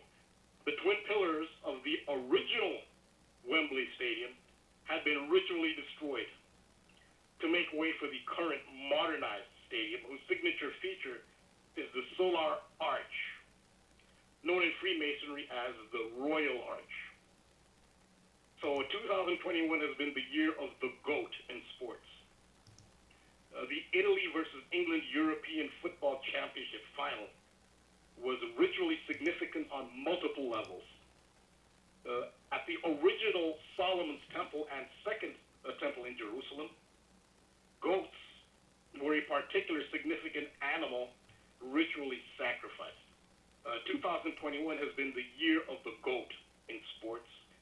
GOAT being an acronym for greatest of all time. But the term GOAT has multiple meanings in sports. It also means the polar opposite of the greatest of all time. I just got to chime in real quick, too. Rambo, I don't know if you're going to get to it, but just Simone Biles dropping out yesterday, supposedly over mental health. Again, for anyone who thinks that that's her own decision, again, realize these people are puppets on strings. Remember, she won her record 7th competition this year, and she wore goats on her leotard like Brady wins his 7th Super Bowl. The GOAT ritual. It's just... I mean, they keep having athletes who are these focal points for humanity talk about mental health, and they wonder why people's mental health is at an all-time low. There's hardly any more social communication. Everybody's living in front of screens. There's all this stress from all this stuff. It's just a straight-up mockery. And ultimately, all they want you to do is admit that maybe you have a mental health problem so you can go to a doctor and they can tell you to get on a bunch of drugs. And then, by the way, Simone Biles yesterday, too, just 277, 59th prime. We know what that is to black history. And, yeah, that was 137 days from her birthday, the old mind control number, so... Anyway, I just got to chime in there with the GOAT thing. I don't know if you're going to get to that, but Simone Biles is a topic of the moment, so I wanted to throw that out there, too, real quick. But, sorry, Rambo, go ahead. I wasn't going to mention her here, but, yes, I do have something to add to that. So it's a GOAT ritual, as you mentioned, because she wore the GOAT, the GOAT decoration, whatever, on her leotard. If you notice, she withdrew from a team competition. There were 4 gymnasts, so it's a team competition she withdrew from in the middle of the competition. And you should see the name of the girl who replaced her. She was replaced by Jordan Childs. Jordan Childs. It's a GOAT ritual. Jordan. So that's the name of the girl who replaced her. Her name was Jordan. So that was part of the GOAT ritual. So yeah, they watch the names. They really play games with the names. So yeah, so the term GOAT has multiple meanings in sports. It also means the polar opposite of the greatest of all time. The athlete responsible for his or her team's loss is a GOAT. So Merriam-Webster Dictionary gives synonyms for GOAT in that context: whipping boy, or fall guy, or scapegoat.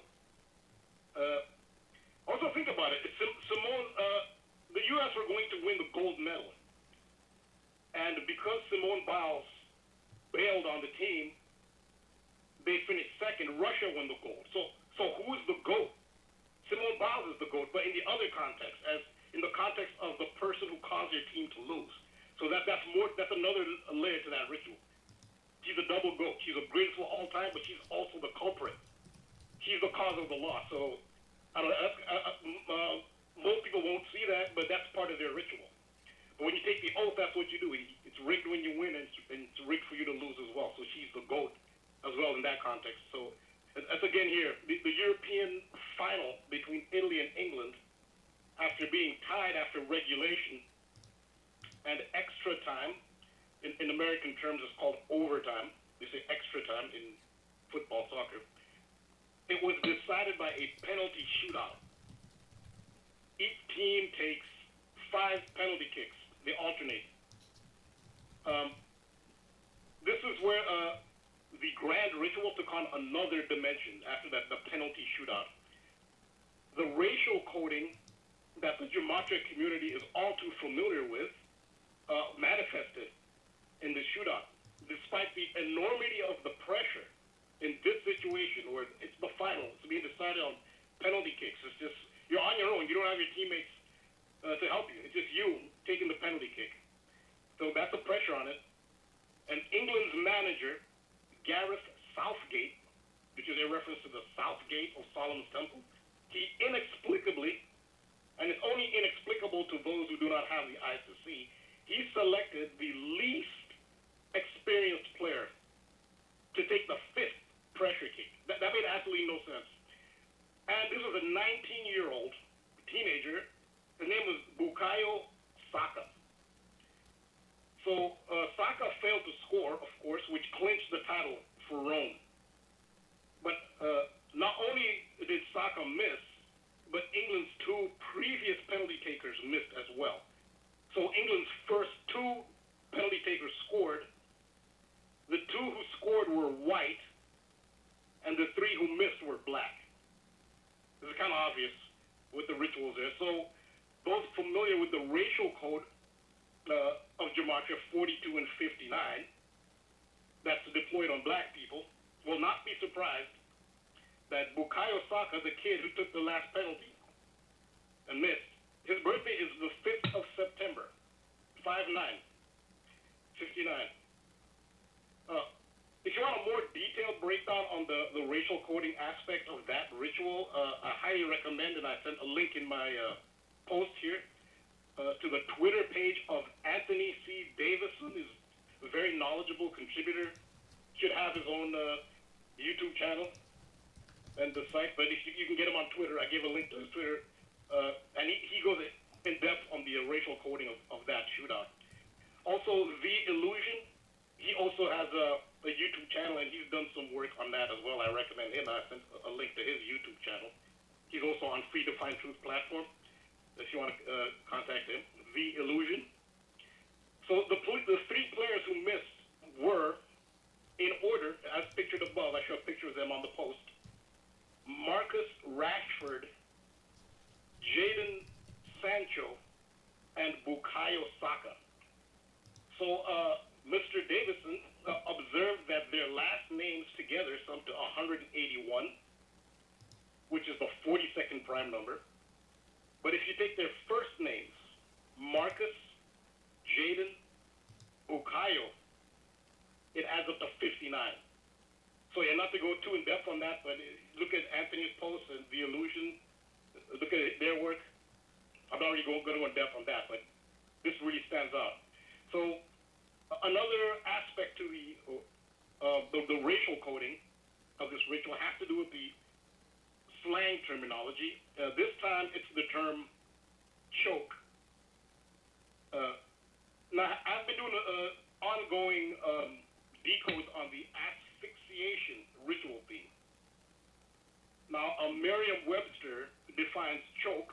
in this particular context as, quote, to lose one's composure and fail to perform effectively in a crucial situation. Then they give an example. Had a chance to win the game, but he choked. That comes from Merriam-Webster, describing what choke means in that context. So there's no explanation should be needed as to the significance of choking in the black historical narrative. The current top civil rights slogan is, I can't breathe. Right. Needless to say, choke sums to 42. So that was it. The three black players choked. That's another hidden part of the narrative. Now there's the three ruffians. That's part of the narrative. So the whole thing was steeped in Freemasonic ritual elements. Wembley is the site of a symbolically destroyed Temple of Solomon. Rambo, hold on. Commercial break real quick. Be right back, everybody.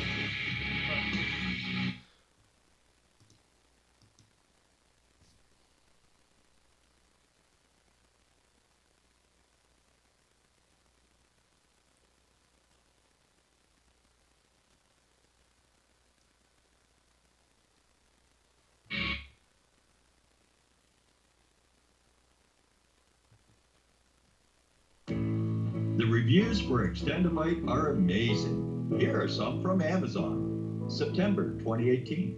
Extendivite works in keeping my blood pressure in the normal range. I've been using Extendivite for many years now. May 2018. Great product. I use regularly and I rarely get sick. March 2018. This product has relieved what appeared to be angina pain in my chest and shortness of breath after climbing stairs.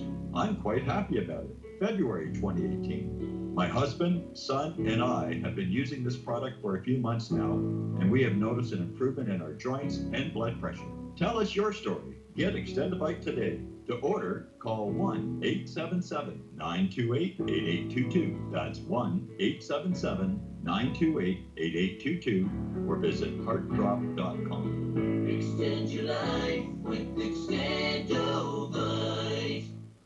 Hey folks, guess what the #1 phrase that Life Change Tea receives by email? You ready? We love this tea! We love this tea! Time after time, week after week, we love this tea! Life Change Tea gives you more energy, a beautiful cleansing, and fulfills its slogan perfectly. The tea that makes you go. So if you want to be on your health game, log on to getthetea.com and order Life Change Super Strength Tea. Packages come in a 1-month supply, and when you brew this stuff, wait until you see the results. Aren't we all about the results? And with a lot of people's health struggling, we can use a little bit of help. Doctors will tell you disease starts in the gut. So log on to getthetea.com. That's getthetea.com. Be our next email saying, I love this tea. I love this tea. Get the tea at getthetea.com. Helping America one tea bag at a time. He was the deputy director of MI6. Britain's most senior diplomat. He was knighted by the Queen and in charge of thousands of highly trained spies. But he was also a member of the paedophile information exchange. He had 45 diaries full of sex fantasies with children. His friend was the private secretary of Margaret Thatcher. He strangled a child and hit another with his car. He raped young boys and organized orgies with children for other politicians. The Enigma Channel, intelligent television for planet Earth. EnigmaTV.com.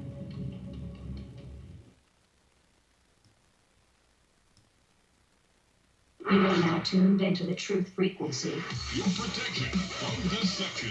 TFR. Truth Frequency Radio.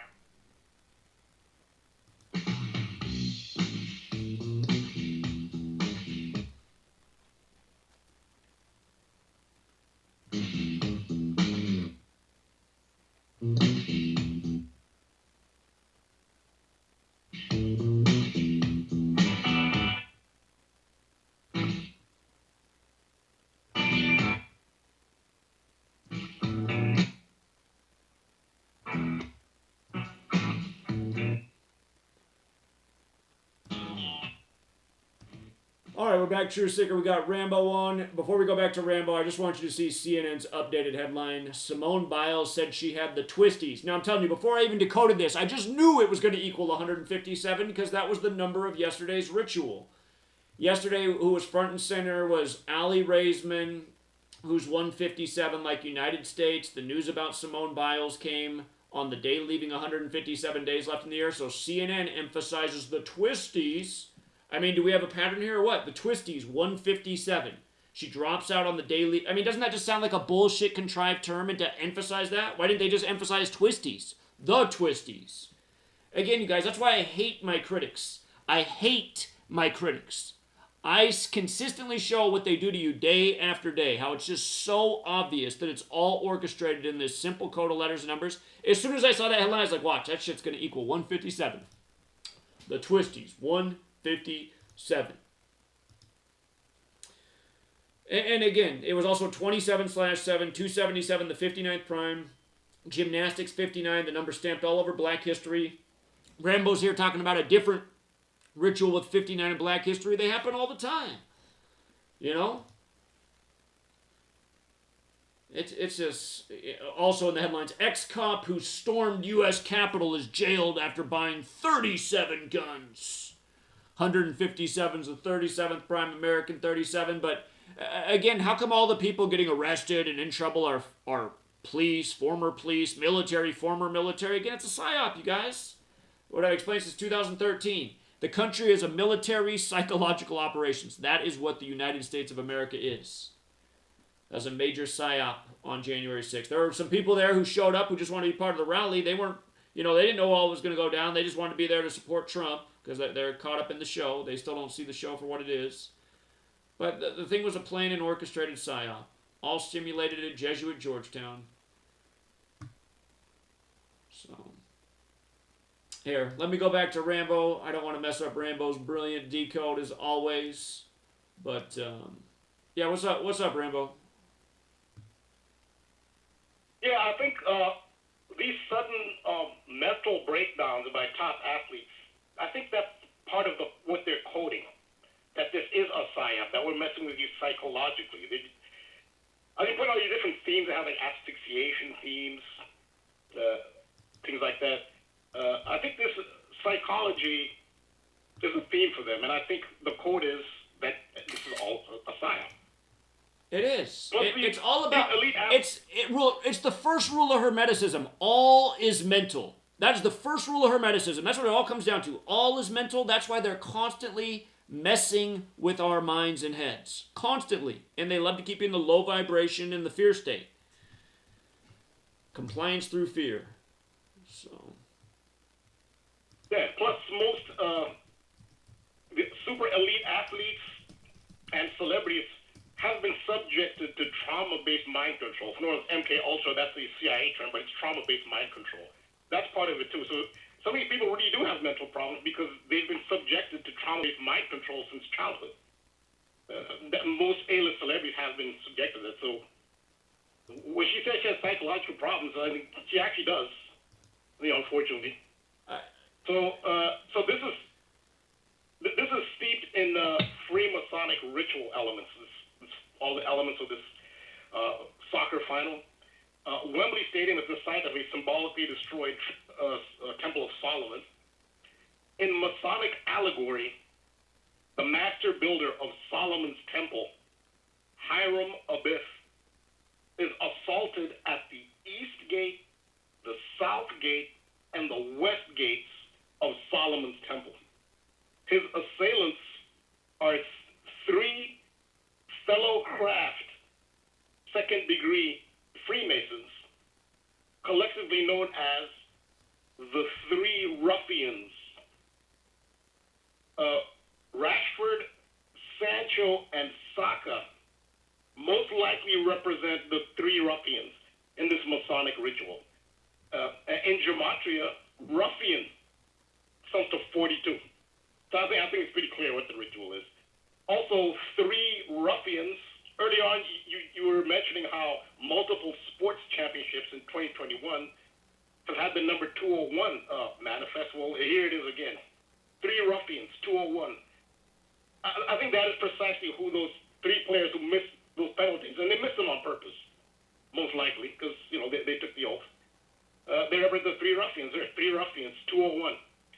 when you spell out 3.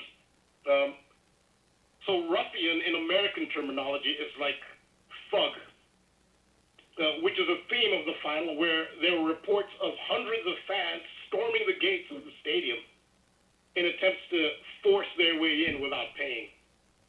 And I think this was also emblematic of the storming of the gates of Jerusalem under the Roman military leader Titus. It's all symbolic. Now there's the triple goat. The term goat has multiple contexts. So Bukayo Saka, he's the kid, the 19-year-old who missed the last penalty. Like, why is a 19-year-old kid in that situation? Well, it's theater. He was the GOAT, but in all the wrong contexts. He's not the greatest of all time, but in all the wrong contexts, he was the GOAT. He was a GOAT in terms of the fall guy and the culprit. He's also the scapegoat. It's his fault they lost.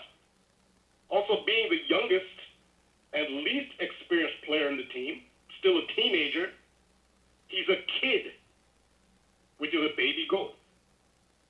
The symbol for the goat symbol is for the zodiac sign Capricorn. And the glyph for Capricorn looks like a number 76. I show the visual there. It's very important if you're not familiar to see that visual. It's actually symbolizes Capricorn, which is a goat. It looks like a 76 glyph. Well, the name Saka comes to 76. That's a Capricorn reference, which is a goat reference. And goat not in a positive way. So Bukayo Saka was a metaphorical sacrificial goat at the temple, because at the temple they sacrificed goats and calves. I have mentioned the underlying zodiacal and planetary elements to the temple allegory and the Jesuit/Babylonian grand rituals. Jupiter is a god/planet of high veneration to them. That's who St. Peter's, Jew Peter. Opposition to Jupiter in astrology is Mercury. Destruction of Mercury is a common ritual theme. Mercury rules Gemini, whose symbol is twins. The triumphant Italian manager, Roberto Mancini, is a Sagittarius, ruled by Jupiter. Just as the first openly Jesuit Pope, Pope Francis, is a Sagittarius. This is all Jupiter reference. Bukayo Saka, the kid who missed the last penalty, just like the losing England manager, Gareth Southgate, is a Virgo. And the Virgo, like Gemini, is ruled by Mercury. So this was not a good day for Mercury. This ritual was not good. Good for Jupiter, bad for Mercury in this ritual. I also want to clarify, I'm not saying Jupiter is good. Jupiter bad, Mercury good. This is just the ritual they use. All planets, all signs have a positive and negative. This is just their ritual. So there's no such thing as a good planet, bad planet. But this is the ritual they're using for whatever their intention of their sorcery is. These are the aspects of the planets that they are drawing on for their purpose. So the zodiacal cross formed by Sagittarius and Gemini on one axis and Pisces and Virgo on the other axis, that forms an X across on the zodiacal wheel. It's called the mutable cross, because they're called the mutable signs, because they occur at the end of each season, at the end of spring, at the end of summer, at the end of fall, at the end of winter. These are the 4 mutable signs, and it's called the mutable cross that they form. It's also called St. Peter's cross, also called the Petrine cross, and this cross is symbolized by the upside down cross. That's the zodiacal symbol, the St. Peter's cross. It's the upside down cross. It's usually associated with Satanism, but it's actually zodiacal. It's also zodiacal. Now, in the tarot tradition, St. Peter's cross is represented by the Hanged Man card. It's the man hanging upside down. That's the same principle, St. Peter's cross. In some early rare versions of the tarot, the Hanged Man is depicted in a military uniform, and the card is titled Le Traître. That's French for or the traitor. Some old English versions of tarot call the hangman card the Judas card. So, and Judas is associated with goats. A goat that leads a flock to a location of slaughter is called a Judas goat. So with the Italian manager being Sagittarius, the tournament best player being Pisces, tournament best young player being Sagittarius, and the England's manager being a Virgo, as well as the GOAT, Saka, being a Virgo, while the two major deaths leading up to the final were Gemini. Prince Philip was a Gemini, and former England striker Paul Mariner was a Gemini. He died on the eve of the final. In addition to the destruction of the Gemini Twin Towers, it is clear that St. Peter's Cross, the Hanged Man, again, think of the choking scene, the hanging hanged man choking again. This was at play in this dark ritual. This ritual is pretty dark. So in Gematria, the Judas card comes to 42. Judas is associated with suicide. Think of England manager's decision to put the least experienced player in the highest pressure situation. That's considered a suicidal decision. Again, that's related to Judas. And we know why he did it. He's part of a Masonic scheme. So he actually was working against the interests of his own country. And the whole thing wasn't rigged. England, who knows, England probably might not have even been in the final, but it was rigged to get him there, and then he had to deliberately let him loose. That's Judas. And it's a suicidal decision. So, again, St. Peter's Cross with the four signs, Gemini, Sagittarius, Virgo, Pisces, is called the Mutable Cross. Well, the Mutable Cross comes to 181, which is the 42nd prime. Rambo, I just gotta chime in. I just see it right on the screen. Mutable in the most simple ciphers, 74, like cross, like Jesus, like Messiah, like gospel, like parables, like English, like Gematria, like tarot. They're all 74. That's special number. And we're talking about England as well. Yep. English 74, London 74, Masonic 74, occult 74, all in the same cipher, you guys. Jewish practice, Jewish is 74, like Masonic and occult, where all this comes from. Remember, Jewish mysticism's 201, that big number with the Jesuits who were farmed in part by former Jews. But okay, yeah, very, very interesting. Yep. Yeah, also you notice the Mutable Cross. The is 33, which is, they say that's the age Jesus died, that's symbolic. The Mutable 74, Cross 74. So those are all... I still remember, I remember in 2013 when I realized that the equaled 33, and Sweet Lady thought that was a question. She's like, I think that's a... I'm like, you do? As important as the number is, and the fact that it's like the most used word has 33 in it, I said, I find that interesting. So, yeah, it was a long time ago. Yeah, so I'm going to end with the... This is a real major number in this ritual. It's the number 67. It's a big sacrifice number. So St. Peter's Cross with Saint spelled out comes to 67. Hanged Man comes to 67. Noose comes to 67. Choking comes to 67. If this was indeed a Jesuit-influenced Freemasonic ritual, which it likely was, then the actors involved failed intentionally. Again, it's not that Italy was patriotic. It was rigged for them to win. So even though you could call the English players traitors for losing on purpose, it's all rigged, and they all take part. Nobody's allowed to act independently. They're actors on the athletic stage. Yeah, 67's the 19th prime, too, to go with your 19-year-old. So, very interesting. Oh, yeah, okay. Good. Yeah, good. Yeah, that's a good one, yeah. Okay, yeah. Yeah, that's a good addition. Yeah, Saka's 19 years old, 67 is the 19th prime. So yeah, so in general, yeah, so most likely it was rigged. The actors involved failed intentionally, especially the manager, Gareth Southgate. Astrology, tarot, and gematria, through the number 67, tell us the true occulted narrative. Gareth Southgate, some says 67. Like choking, like noose, like the hanged man, like St. Peter's Cross. Because, again, that card is also called the traitor. And it's also called the Judas card. Gareth Southgate, some says 67. Solomon Southgate, some says 67.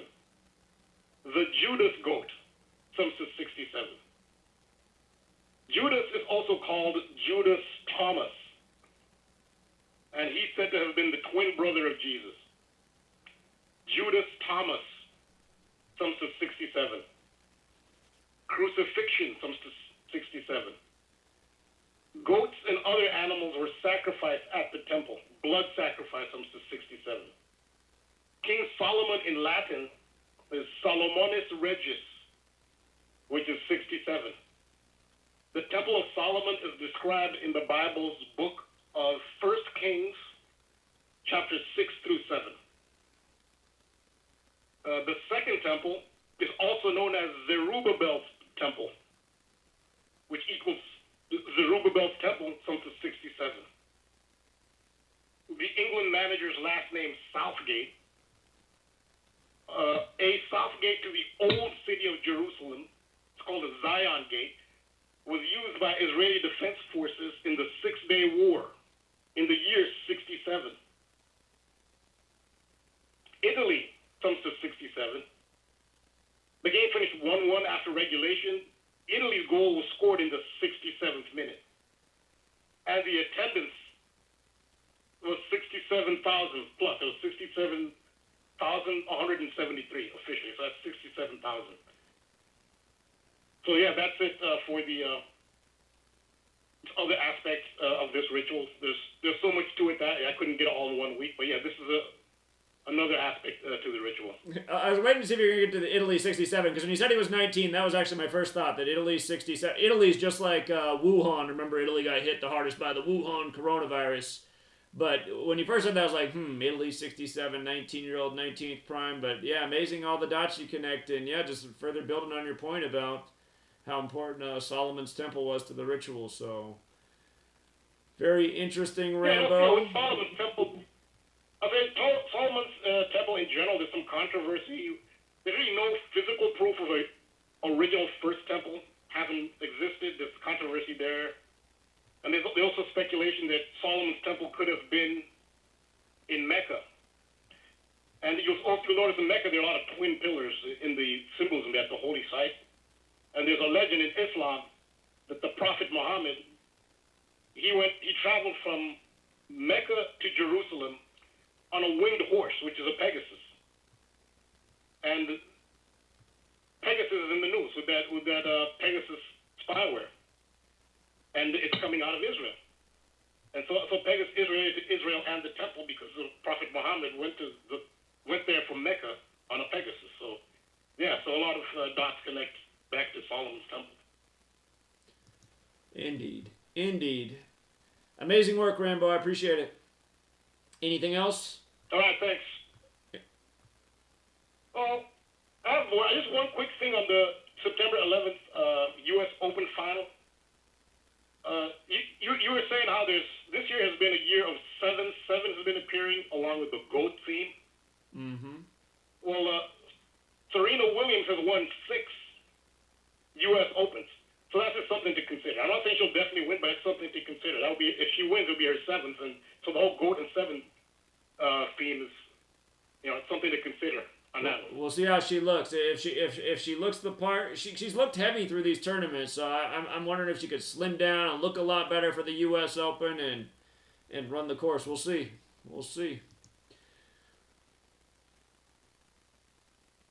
Yep. All right. Appreciate it, Rambo. Thank you so much. No, thank you. Yeah, have a good night. Okay. Well, I think the next person in line is... shoot. Let me check right here. They might have already been on. 951, have you been on tonight?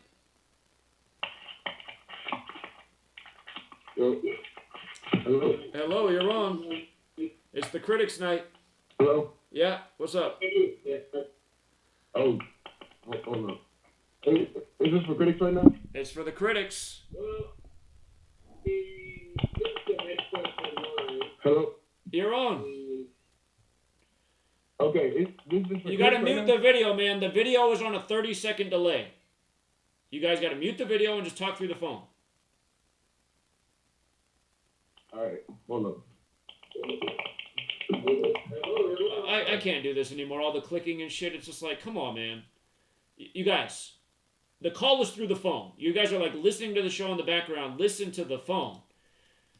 Nevada?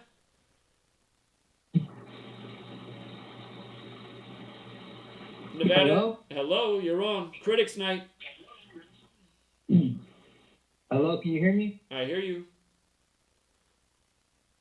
Is it just critics? Because I heard you say like an hour after, but... All right, fine. Yeah, the critics, maybe the critics aren't going to call in. Okay. If anybody wants to call in, the line's just open to anyone. All right, what is it? All right, so I'll be quick. I barely started watching you, I say the beginning of this year. I'm still in high school, so it's hard to convince my friends about this shit without sounding crazy, but I think... Why is it hard, though? Why is it hard? Why say it like that? Hold on. Why say it like that without sounding crazy? Like, how... What sounds crazy about this? Do you think it's a coincidence that if you just use the alphabetical order... I'm not saying it sounds crazy because... You just said that. That just came out of your I'm mouth. not saying... I don't mean to say it sounds crazy. I mean to say it like in the perspective of other people. When they hear me, they say I sound crazy, which I don't think it's crazy. But I'm just So saying, here, like, give me an example. people usually Hey, call give me an crazy. example. I'm your friend. How you breaking the news to me? How you telling me about it? Well, I tried breaking it to my other friends by letting them know like connections I saw. But what they usually say is like, "Oh, bro, like." Give me an example. I need an example. Hey, give me something. What was the last thing you did where they called you crazy? Let's hear how it went. Okay, so I was talking about the 1996 Atlanta Olympics, if you know what I'm talking about. Yeah, the bombing. Where they got bombed and it injured 111 people.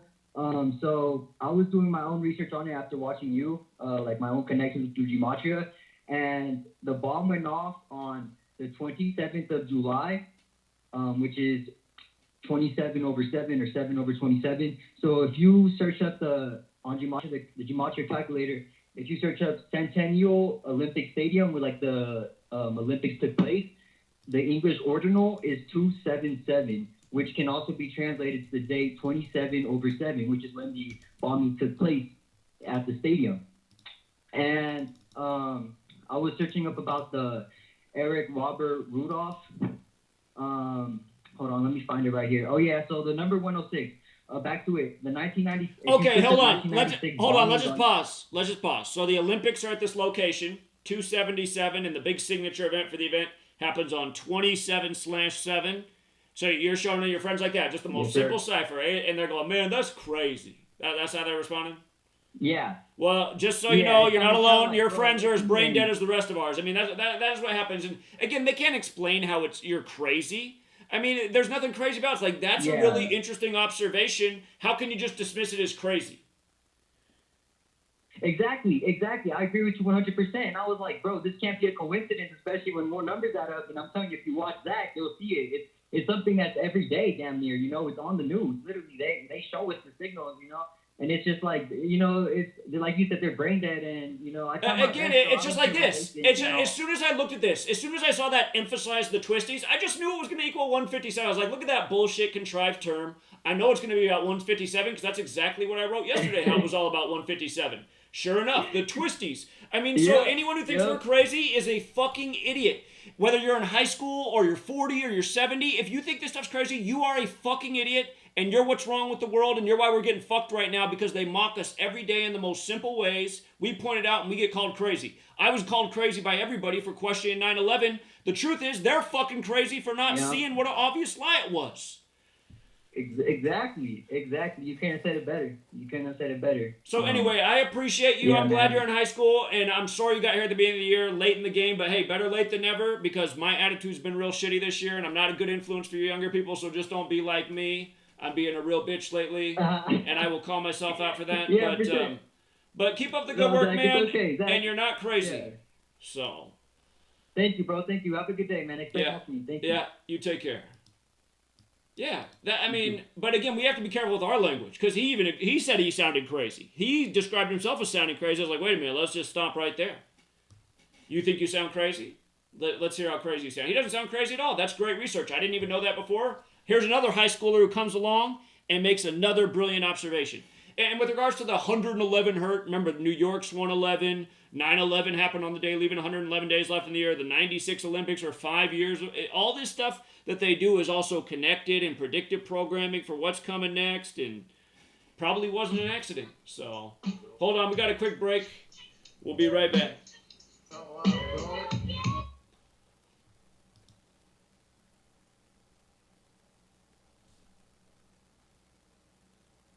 We say hi.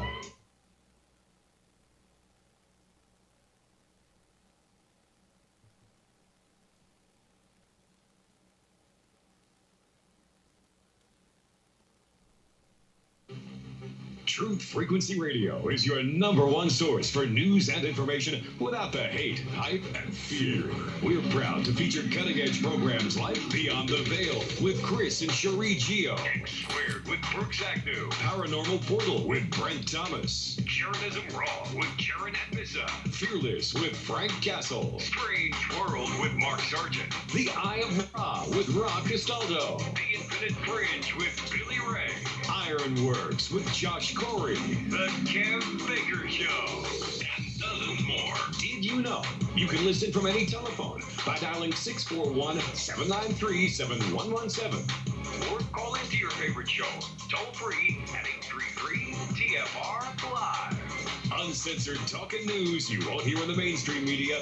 Truth Frequency Radio, your protection from deception. Many of today's most popular video games take place in dangerous post-apocalyptic landscapes. But are these games doing enough to prepare our kids for the actual post-apocalyptic future we will all soon face? I think they are. Studies have shown that these games are quite effective at teaching our kids skills that they'll need after the apocalypse, like finding shotgun ammo and leading elite squads of super soldiers. But these aren't the advanced skills that they're going to need. They're That going is to need the more practical skills like how to build a shelter from abandoned cars, or how to find drinking water by collecting the morning dew in human skulls. Or how to deal with depression when the sun is blocked out for 500 years by a cloud of radioactive dust. Absolutely. Now, that's the type of knowledge these kids are going to need when their world has been turned into a brutal hellscape. But these games don't have to be an accurate depiction of a post-apocalyptic world. They just need to teach the basic concepts, which they do. 72% of kids said that they know how to find items to barter at weapon shops and how to use medicine packs to heal zombie bites with these video games. That's excellent to know. The game Fallout 3 has taught my son Charlie that it's easier to kill cyborgs with a grenade than a machine gun. The games make it all seem deceptively simple. I mean, in the future, a kid's not going to be able to kill a 6-foot-long irradiated beetle just by pressing a few buttons. And he's going to have to get down there with an axe and hack and hack and hack. David, our kids are going to have the rest of their lives to get actual experience in how to desperately fight for survival. Exactly. What's important is that we teach our children the fundamentals now so that they can be successful in whatever nightmare scenario they may find themselves in. Well, if they survive that Or long. it's, another flaw with these games is that most kids will become mutants themselves once the apocalypse hits. It's a huge problem. I think that it's a chance that we're going to have to take. Playing video games all day, alone and friendless, is simply the best way that we have to prepare our children for a life of solitude and a barren wasteland.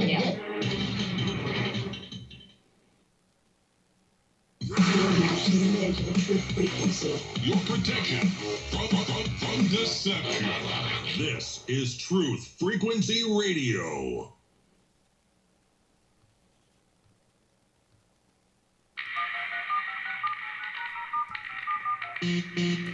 Condition orange. Condition orange. Situation Delta in effect. Please enter your agent number now, followed by the hash key. We have to create culture. Don't watch TV. Don't read magazines. Don't even listen to NPR. Time comes when silence is betrayal. More for themselves and less for everybody else. But I'll tell you what they don't want. They don't want a population of citizens capable of critical thinking. They don't want well-informed, well-educated people capable of critical thinking. They're not interested in that. That doesn't help them. Think for yourself. Question authority.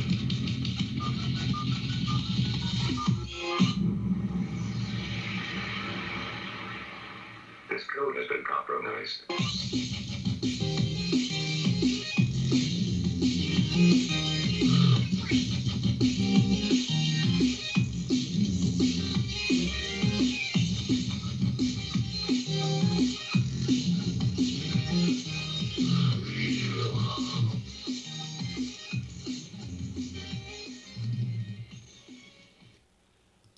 We're back, Truth Seeker again. ZZ Top bassist dead today, and I really want to find out if it's anywhere else in the world besides Wikipedia's page that their first album was number 201 in the year for albums sold. 201, in light of this man dying at age 72, Jesuit order number, like 201's a Jesuit number. And he's also dead on his 71st day of his age, and their debut album did come out in 71, and that album equals 72 in Gematria, like Jesuit order.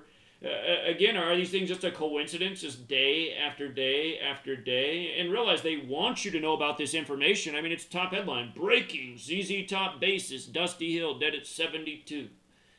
Jesuit-controlled entertainment. And just look at the front page. You got Jesuit Gavin Newsom, Mr. Life by the Numbers, Governor of California by the Numbers. You got Jesuit Puppet Trump. I mean, it's the big Jesuit show, you guys. You got D.C., where the Jesuits have been longer than the Feds. And again, for those of you in the chat who left comments like, Zach, you're not letting the critics talk. You guys, there hasn't been any good calls tonight. I'm not going to let somebody... I want somebody to call in and say why Gematria is false. Not call in and be like, your work is crazy and you're leading people to crackpot. You know, just that's nothing. That's just a bullshit call. Sorry, hang up. All you can complain about is that the Lakers didn't win the finals this year. You won on all the other futures, but you want to bitch. I didn't hear shit from you on all the ones you won on, but then you want to bitch on the one that's wrong. Sorry, that's not proof that Gematria is off. So again, I would have let somebody call in tonight who seemed like a real critic and speak if they were making a good argument. If they're right away coming out of their mouth is all that's coming out is just straight diarrhea and vomit and bullshit, I'm not going to waste my time and anyone else's time with that. And if you guys go back and listen to the tape, just go back and see the people that I got rid of real quick. I want real critics to call in. Someone with a real argument about why this works bullshit and all this stuff's just a coincidence day after day. And again, like we're educating about Wikipedia, this is not an information source. This is a place that manipulates numbers ritualistically. Johnny Cerrucci's, who's been on this program, calls it Vatipedia. He's convinced the Jesuits in the Vatican run Wikipedia too. Wouldn't surprise me in the least. Why wouldn't they? They run all the big tech. Wikipedia is like the great encyclopedia of the internet that changes its data all the time, you know. It's like 1984. Let's go out to Knoxville, Tennessee. What's up, Knoxville?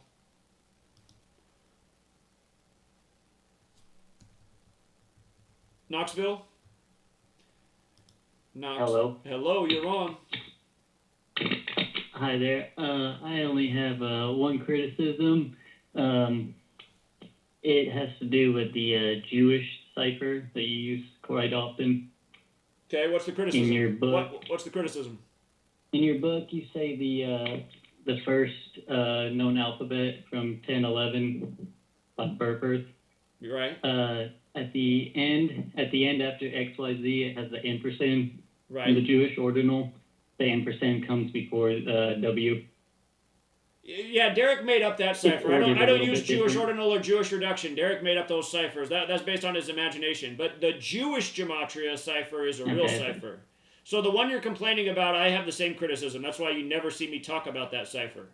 I don't talk about Jewish ordinal. I don't talk about Jewish reduction. Derek, who made that calculator, he also invented those ciphers based on his own theory that he had about Jewish Gematria. So, again, you can't hold that as a valid criticism against me, because I've always made the same point you do. I don't use that cipher. I gotcha.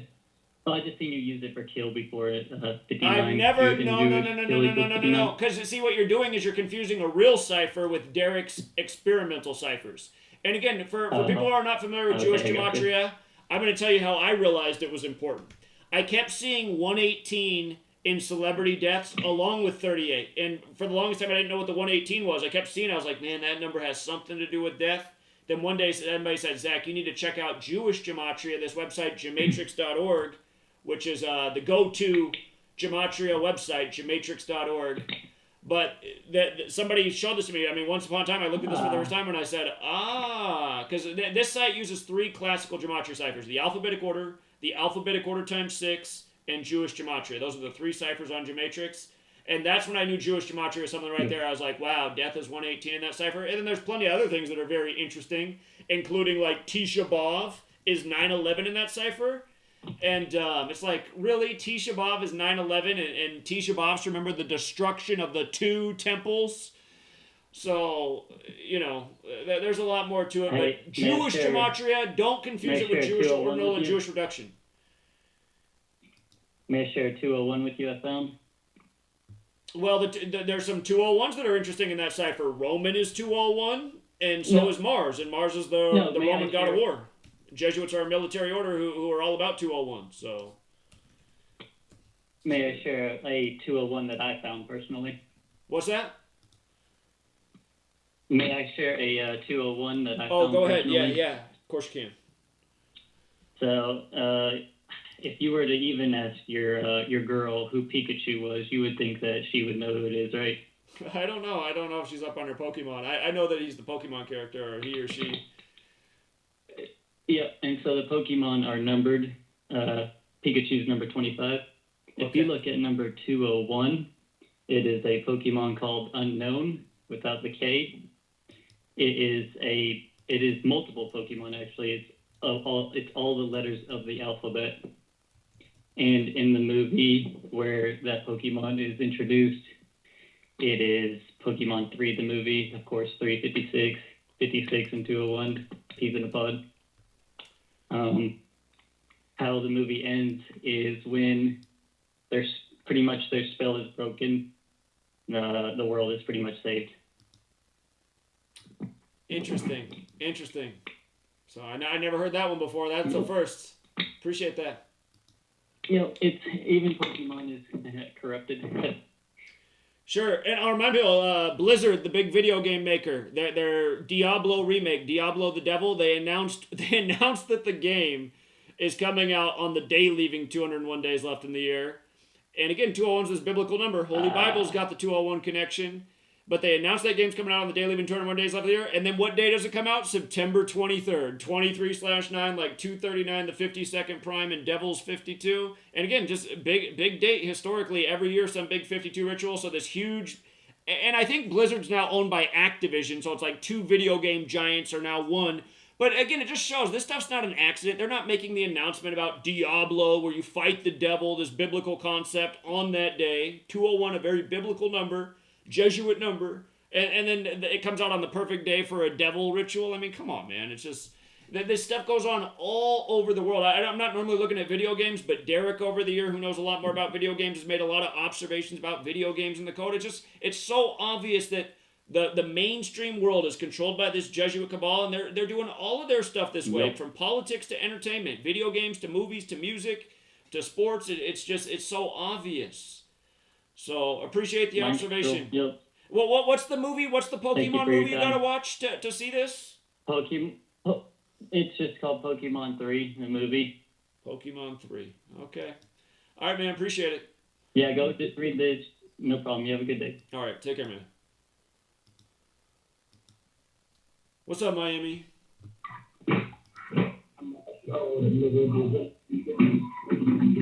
Miami. Noise pollution. It's noise pollution in Miami. Let's go out to New York. What's up, New York? Yeah, Zach, what's up, man? How you doing? Not as good as you. Yeah, I've been better, man. What's up? Hanging in there. Eh? Yeah. And I still can't get. I just got seems I gotta shut down my Patreon and then start it over. What happened? The Patreon. Uh-huh. I just can't get into it. I can't get into it. Well, I think they messed with me on that platform too. People get unsubscribed every month, and people can't get back in. I don't know what to do about it. I mean, I know that some people, when they try logging in through Google Chrome, the browser, it seems to work again. I mean, I hate to recommend Google products, but the Patreon seems to work best on that browser if you don't have it Google Chrome. So. Okay. I try that. Well, sorry that's happening, I'm man. just listening, you know what I'm saying? Everything is good. No problem. There's no problem in that. No problem at all. Well, thanks for always supporting. I appreciate it. Yeah, man. You know, everybody should do that. You know what I'm saying? Well, people who can should. People who can afford to should. I agree. I wish more people did, but I'm grateful for the ones who do. So thank you so much. Ain't no problem, man. I'll keep listening. You know. All right, man. You have a good night. Thank you. You too. All right. Okay. He's a good man. Let's go out to 412. 412. And again, critics are still welcome to call in. I'm waiting for a good critic tonight. What's up, 412? Hey, Zach. How's it going? It's going all right. What's up? Can you hear me? Yeah. All right. So, yeah, I have a couple points to make. I'm not a critic. I'm a Patreon supporter. I've been supporting you for a while. I don't even get on your Patreon. I just support you because I want to support you. But my first point is that, you know, there's a lot of people in this community that really appreciate everything that you do, and I think you know that. And my second point is that I don't really think any of us on this level have all of the answers or completely understand this whole thing. And the third thing, now you have done a great job, and you're definitely at the tip of the spear. And then my third point is that, you know, I've been awake for a good while, just like you. I woke up shortly thereafter 9/11, and pretty much for the last decade of my life, I'm 30 years old, but for the last decade of my life, I have been, you know, immersed in all of this occult knowledge and everything else. And it wasn't until 3 or 4 years, well, let's say 5 years now, that I discovered you and Gematria. And it even took me a couple years to really wrap my mind around it and understand it. And so I know it's very frustrating, and I don't mind that you get on here and rant and rave. You're like the canary in the coal mine. But it's people are so, they have no idea how deep and dark this really goes. I think that the ugliness of all it's keeping it. That combined with people are just stupid, and you're just going to have that subset of the population that doesn't research and look into anything. And so, you know, just keep up the pace. Shoot, he started cutting out. Well, I appreciate the call, man. I heard the sentiment of the call and appreciate the support. It started to break up there at the end, but thank you so much. And I hear everything you're saying, and I'll try to do better, man. You have a good night. Let's go out to Connecticut. What's up, Connecticut?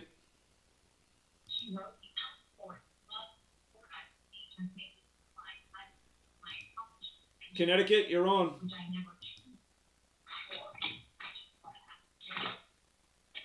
Okay. A lot of calls like that tonight. Indiana, you're on. Hello. Hello. Yeah, how you doing? Can you hear me? I hear you. Yeah, what's going on? What's going on, man? How you doing? I'm gonna be quick. I ain't no critic or nothing like that. I started listening maybe at the beginning of this year and kind of thought you was maybe reaching a little, not reaching, but I mean, I never really heard of the stuff before, and I'm just like, man, it all kind of it's too many coincidences that's going on. So I did my own digging.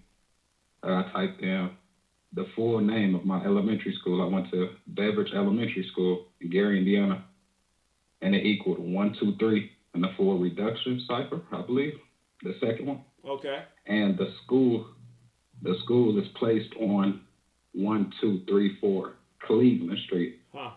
That ain't no coincidence. There's a lot of stuff like that. Again, these people are in our communities. I mean, these secret societies are in all of our communities. You start to pay attention. One of the things that just made me laugh when I learned this is road signs. I used to always wonder, like, why did they decide to place the road sign there, and then another one so quick right there, and then a big gap to the next one? Exactly. Now I just laugh at the numbers. I'm like, oh my God, man, they done this shit with our road signs. Yeah. And me, I'm from a small town. It's mainly like, just black guys, it's mainly street folk. And when I try to talk to them about this stuff, I'll give you an example. I just talked to a few people about the number 44, for example. Can you still hear me, or is it breaking up? You sound good. You're good the whole time. Okay, I talked to a couple of people about the number 44. I believe Barack Obama name equals 44, something like that. If it's not, he's the 44th president for sure. I remember that. Michelle Obama name equals 44. Guy that raps, Little Dirk, his real name equals Dirk Banks.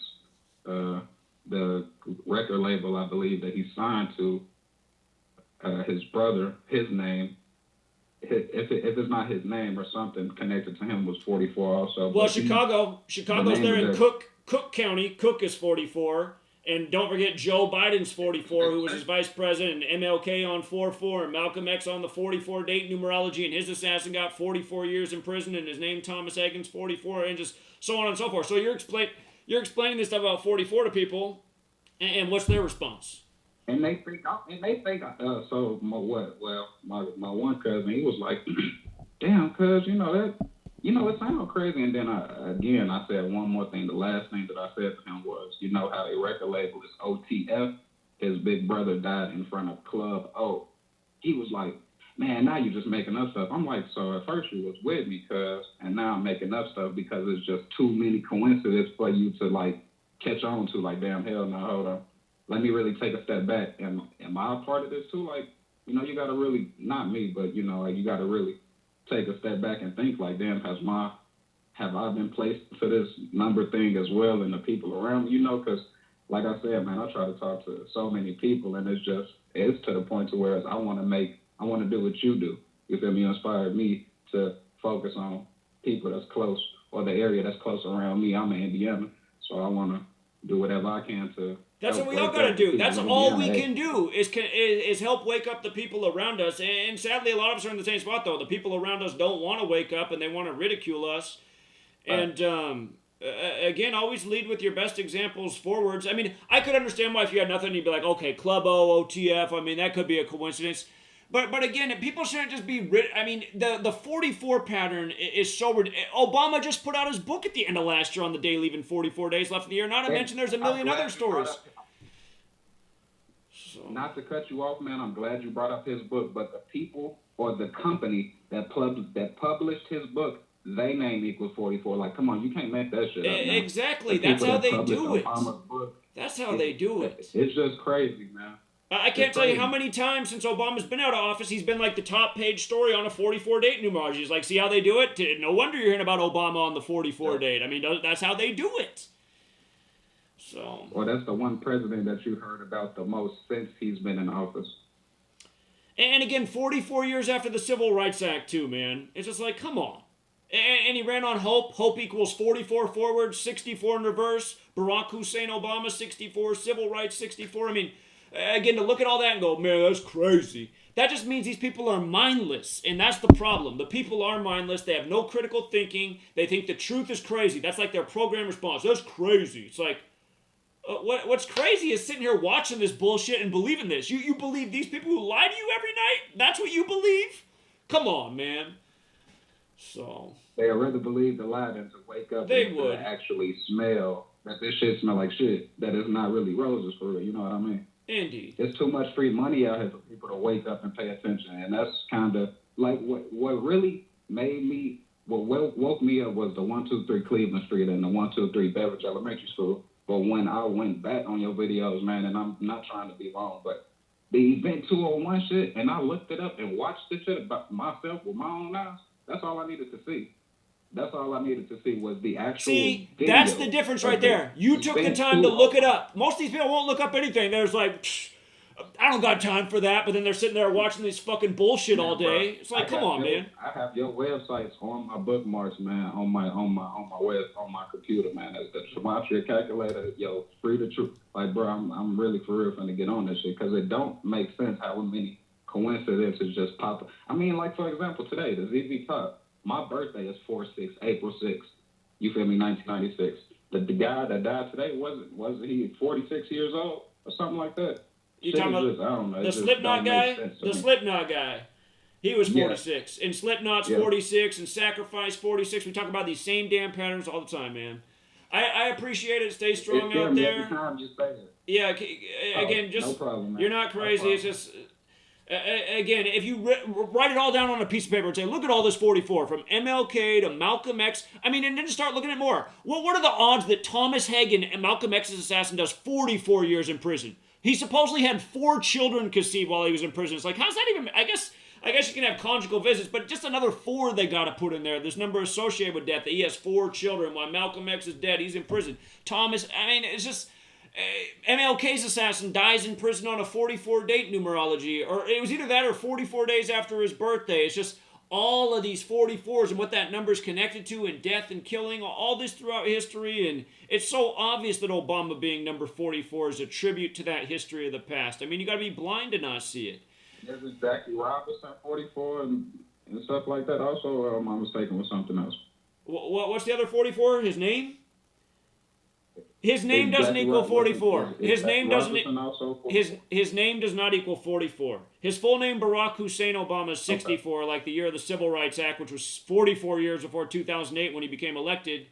But what is 44 is in the septenary cipher. Again, there's another Gematria channel out there that says there's only one cipher that matters, which is also bullshit. But the cipher he teaches is septenary. That's where African American equals 44.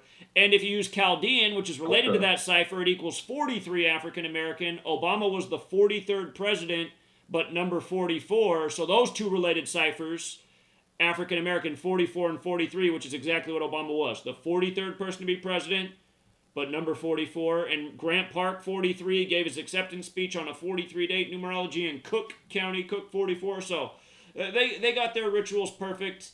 Again, those ciphers are outside of the base ciphers, but they are important. But anyway, I appreciate you spreading the work, and keep it up, man. Thank you. Thank you. All right, yeah, you have a good night. Okay.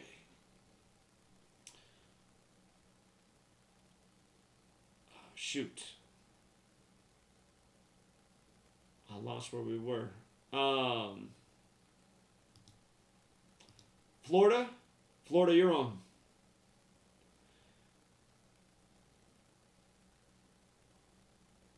Florida? Florida might just be listening. Albert, do we really have 2 different callers from Albert Lee tonight? Or same caller? Albert Lee, if you're the same caller, man, there's a lot of people on hold. I'm going to let... Is this a different caller from Albert Lee? If not, there's a lot of people on hold. We got to let more people on. That's cool, man. I'm just listening, bro. Go ahead, man. All right, appreciate it. All right, so it's the same caller. Atlanta, what's up, man? What's up, Atlanta? Atlanta. I came to him at the wrong time. I'm going to get a copyright strike. Let's go out to Portland, Oregon. What's up, Portland? Oh, shit. Hold on. I'm on the show.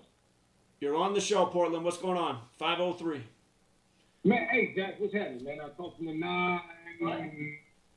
I got the other phone number, too, man. But, hey, did you know the first case of Gematria is dated back to 80,000 BCE? I think that's what it said. I don't know how far back it goes, man. I know it goes back at least to Babylon. It's a long time ago.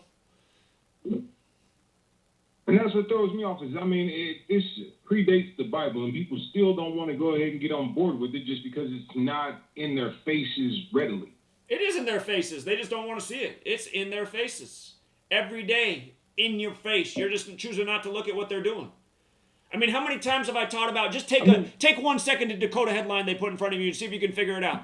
You know, the twisties, 157, and this huge, it was already a huge 157 ritual. Now they just add the twisties to it. This is how you can see it's not a coincidence, you guys. I did a post yesterday on this thing in 157. Now today the update is the twisties. I mean, this is the same shit every day, you guys. How can this be a coincidence? You can just feel it when you decode it. You just know, you look at it, you're like, watch, here's another 157. Boom. You know? Real shit, though. I mean, I agree with that. You know what I mean? And I had so the reason why I say that what I said is because I had a conversation with my neighbor yesterday. I'm down here in Atlanta right now. I'm working on a house, a property down Hold here. on. The commercial just came on. I'm coming back to you right after the break. Commercial came on. We'll be right back. No problem.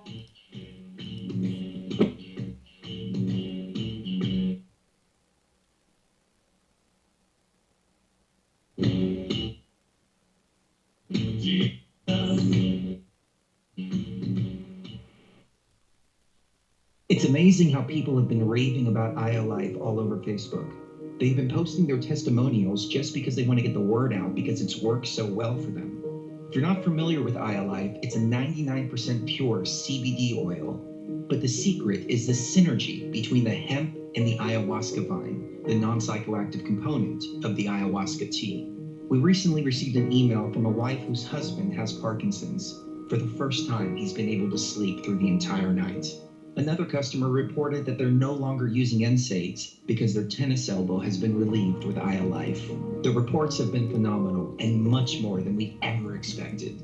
Everyone should have access to this.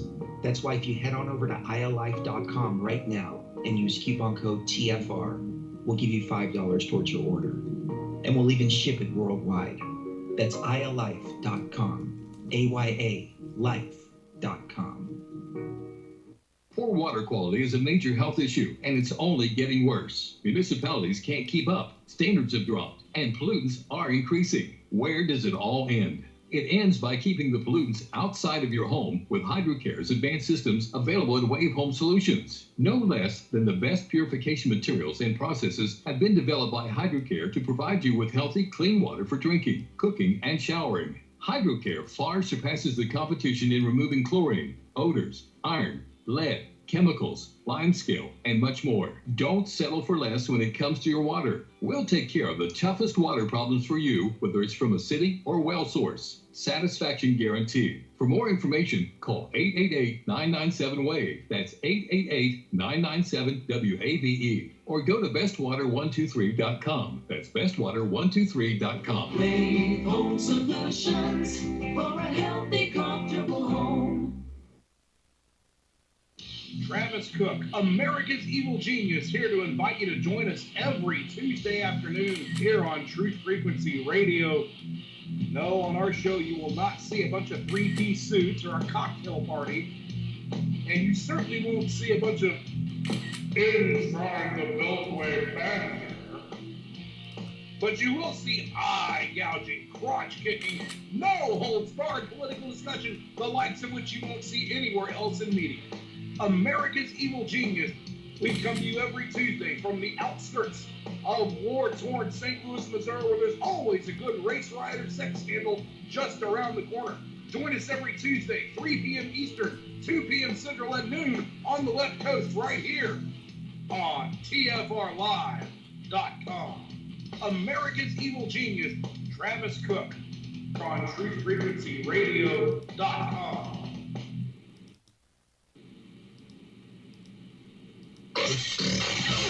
Real people, real radio. Initiating the truth frequency. This is Truth Frequency Radio.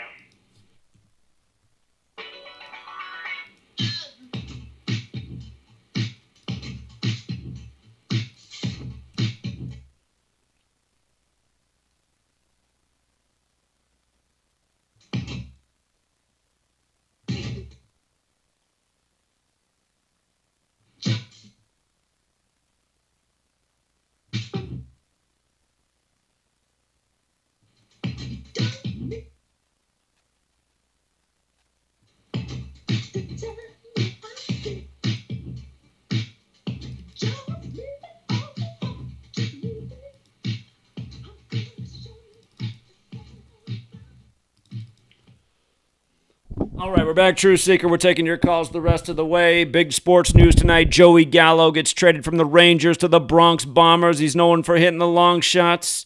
And again, we've always talked about how the Yankees are the most Jesuit team in sports. New York Yankees is just like Society of Jesus. Well, guess what? They got Joseph Nicholas Gallo on the team now, whose name is 201 and 84, just like the Jesuit order. And this move comes 251 days after his 27th birthday. Remember, 251 is the 54th prime. Baseball equals 54 in 2 out of the 4 base ciphers, 54 outs in a game. It's 251 days after his 27th birthday. Yankees got 27 World Series. MLB's 27 forwards, 54 in reverse. 251 days after his 27th birthday, 251 the 54th prime. Yankees' last big Jesuit move was getting Garrett Cole born on the 251st day of the year. And keep in mind, they say the 251st day of the year, September 8th, is the Virgin Mary's birthday, who the Catholic Church and the Jesuits are all about. Jesuit Order 54, Baseball 54, baseball credited to Masonry, Jesuits run Masonry. Again, these are perfect rituals, you guys. They're perfect rituals. And, they just, I'll save it for the Patreon community. We've been talking about it, but, yeah, I mean, again, these guys are Manchurians. They are born and bred to be, and no doubt about it, Joey Gallo, full name Joseph Nicholas Gallo, 201-84. It's also, he's got a 312 even in there. I mean, look at his name like in comparison to the Pope's name. Jorge Mario Bergoglio's got the 201-312. It's just, Ignatius of Loyola 201, dead 84 days from his birthday, the founder. I mean, there's the same numbers used redundantly. And for those of you guys who say, well, tonight you've talked about 54, 72, 84, 201. You say all those are Jesuit numbers. Yeah, I do, moron. Pay attention. John Carroll 54, Jesuit Order 54, establishes the first Jesuit university at age 54, January 23rd, 1789. You really think that's a coincidence? I mean, come on. Sun equals 54, the Jesuit logo, Catholic Church, Sunday, all of this stuff's related to time. 54 breaks down to 9 ultimately, 9 innings in a baseball game. 9 represents completion. Sun's also 9. All time-related matters. Coming back to the sun. The Jesuits in 72, they were created on a 72 date numerology. They're reinstated by the Pope in a massive 72 ritual. We talk about the Jesuits in 72 all the time. We're talking about the ZZ Top singer dead today at 72. His first album, the first album title equals 72. It came out in 71. He's dead on his 71st day of his age. Wikipedia is claiming that album was ranked 201 that year in sales. 84? How many Jesuit 84 examples are there? From Ignatius of Loyola to Pope Francis to last year the Superior General dying at age 84 and a million more? What happened last year on 8/4? Beirut blows up. The whole government's Jesuit, Georgetown educated people.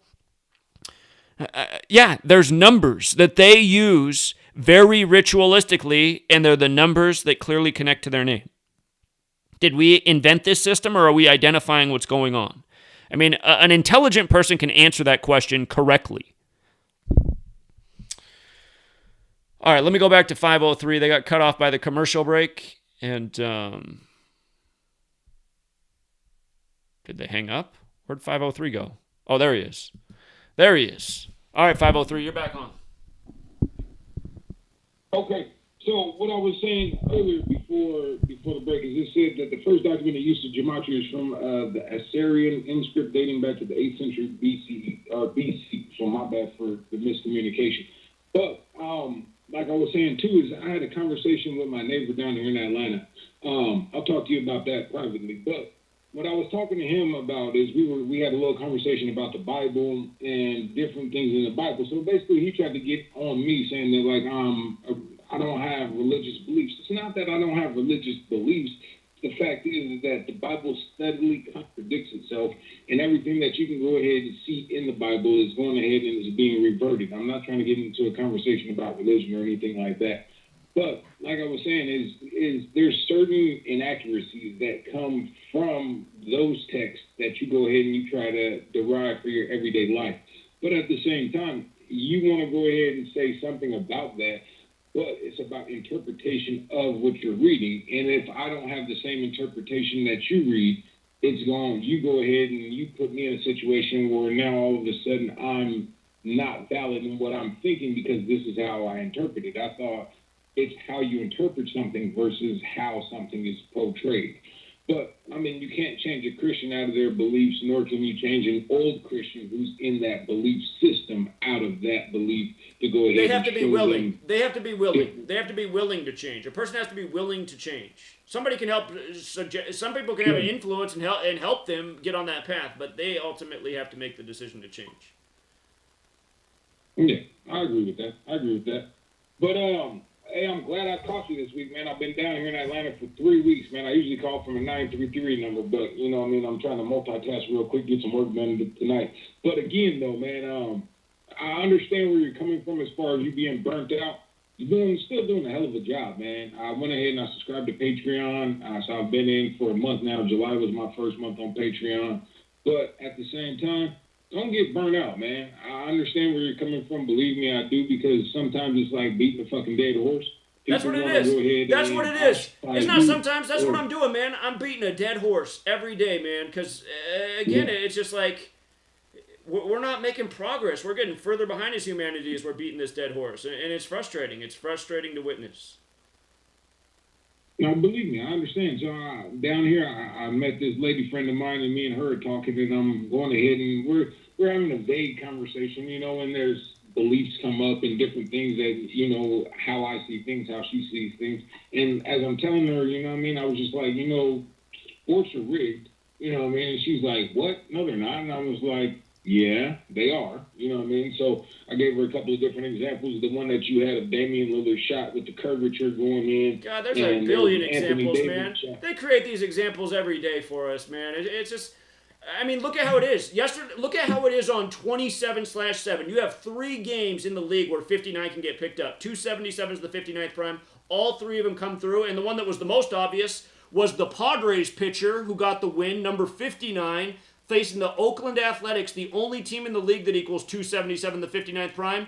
And again, the Padres, the Fathers, Catholic, it happened to be his 201st day of his age. I made a big deal about that game yesterday. I said that this 59 riddle is coming through. It's so obvious that this is set up and just planned all season. And that's the proof that every damn game is scripted for these things to come together the way they do night after night. And again, I mean, you learn this knowledge and you don't think sports are blind. You are just willfully ignorant. Period. I agree. I mean, like, there's examples where Charles Barkley has went on air and was like, hey, that's a magnet. You know, there was Anthony Davis shot against Denver in the playoffs. I've seen it. They're saying stuff like that a lot. They're saying stuff a lot like that on TNT. Magnet, you know, they're all saying it. It's not just Barkley. I'm just like, wow, they're really putting it out there these days.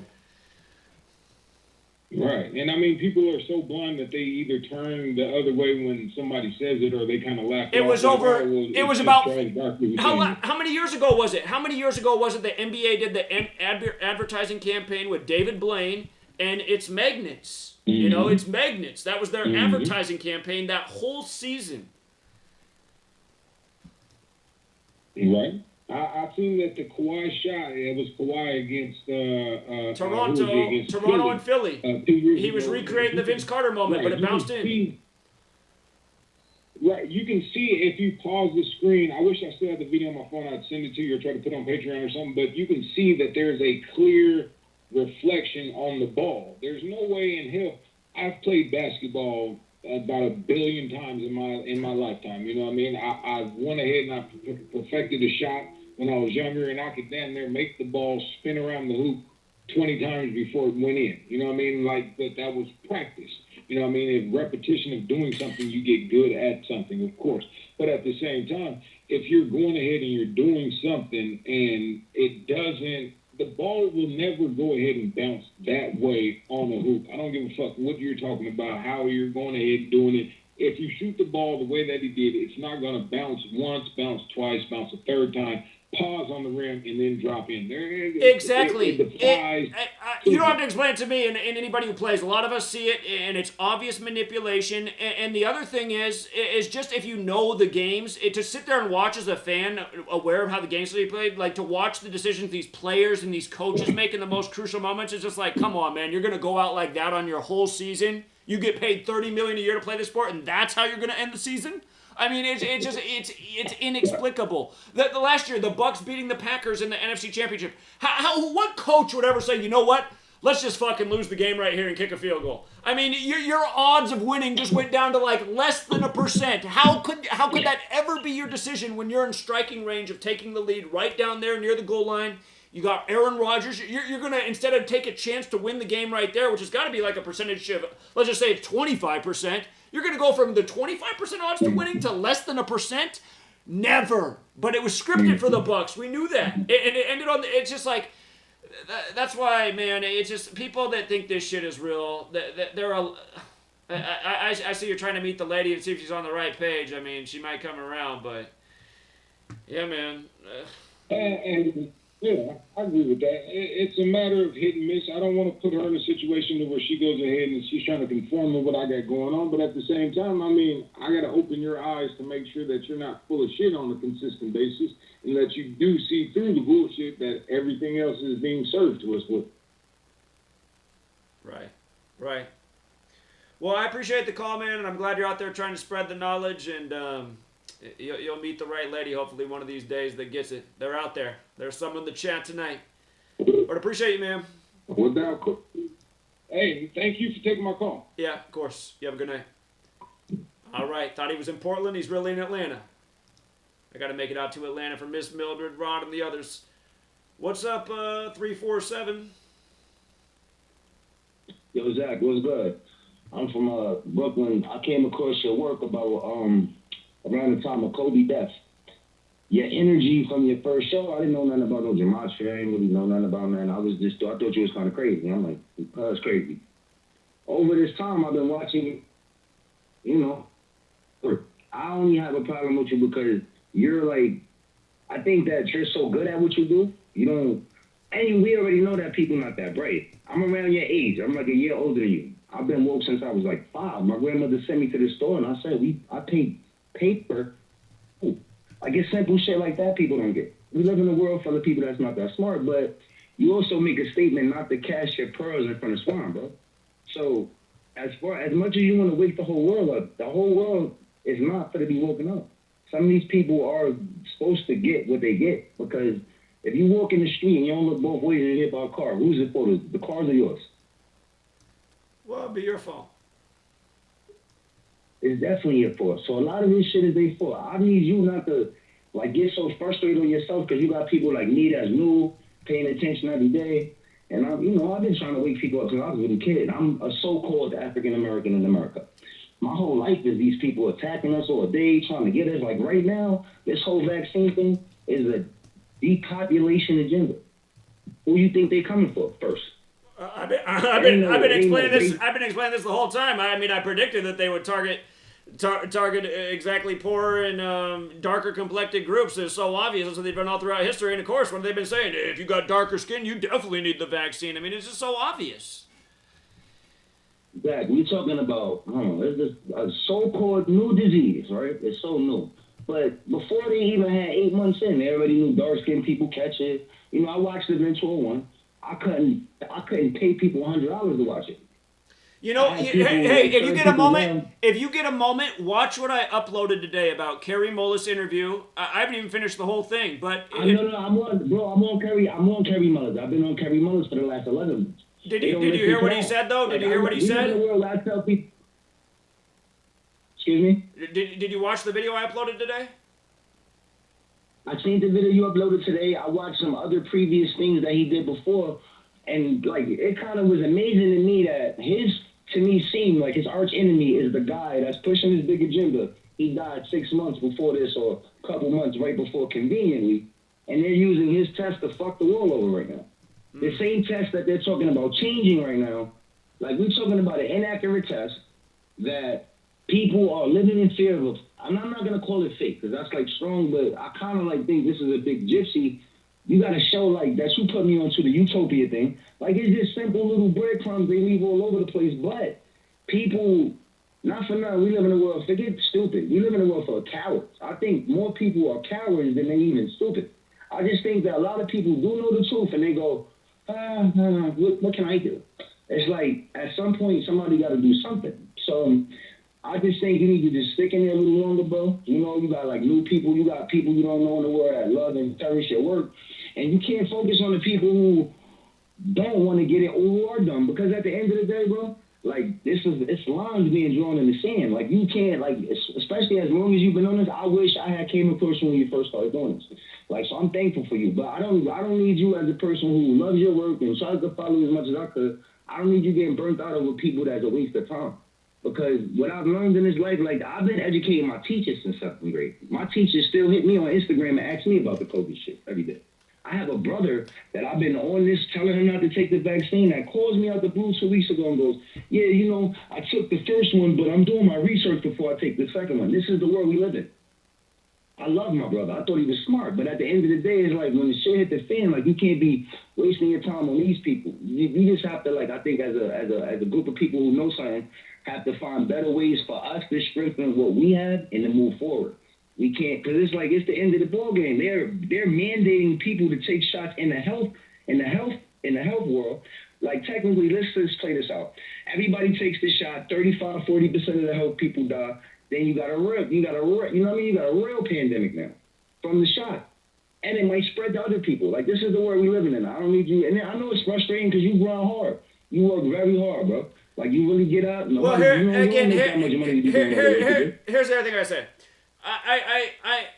It's again, being burnt out. It's just like it's a real thing. It's not like you choose it. It's just like it happens because just like the factors in the world. I'll get through it, but that's the phase I'm in right now, and I'm just being honest about it. But the thing is, there's a lot of people in this community who are contributing and have their own YouTube pages. And if you guys are not happy with my attitude right now, I mean, there's other people you can tune in and listen to and get the good information and follow along with what's going on. So I'd encourage people to search out the other channels doing Gematria. A lot of them are active on Free to Find Truth.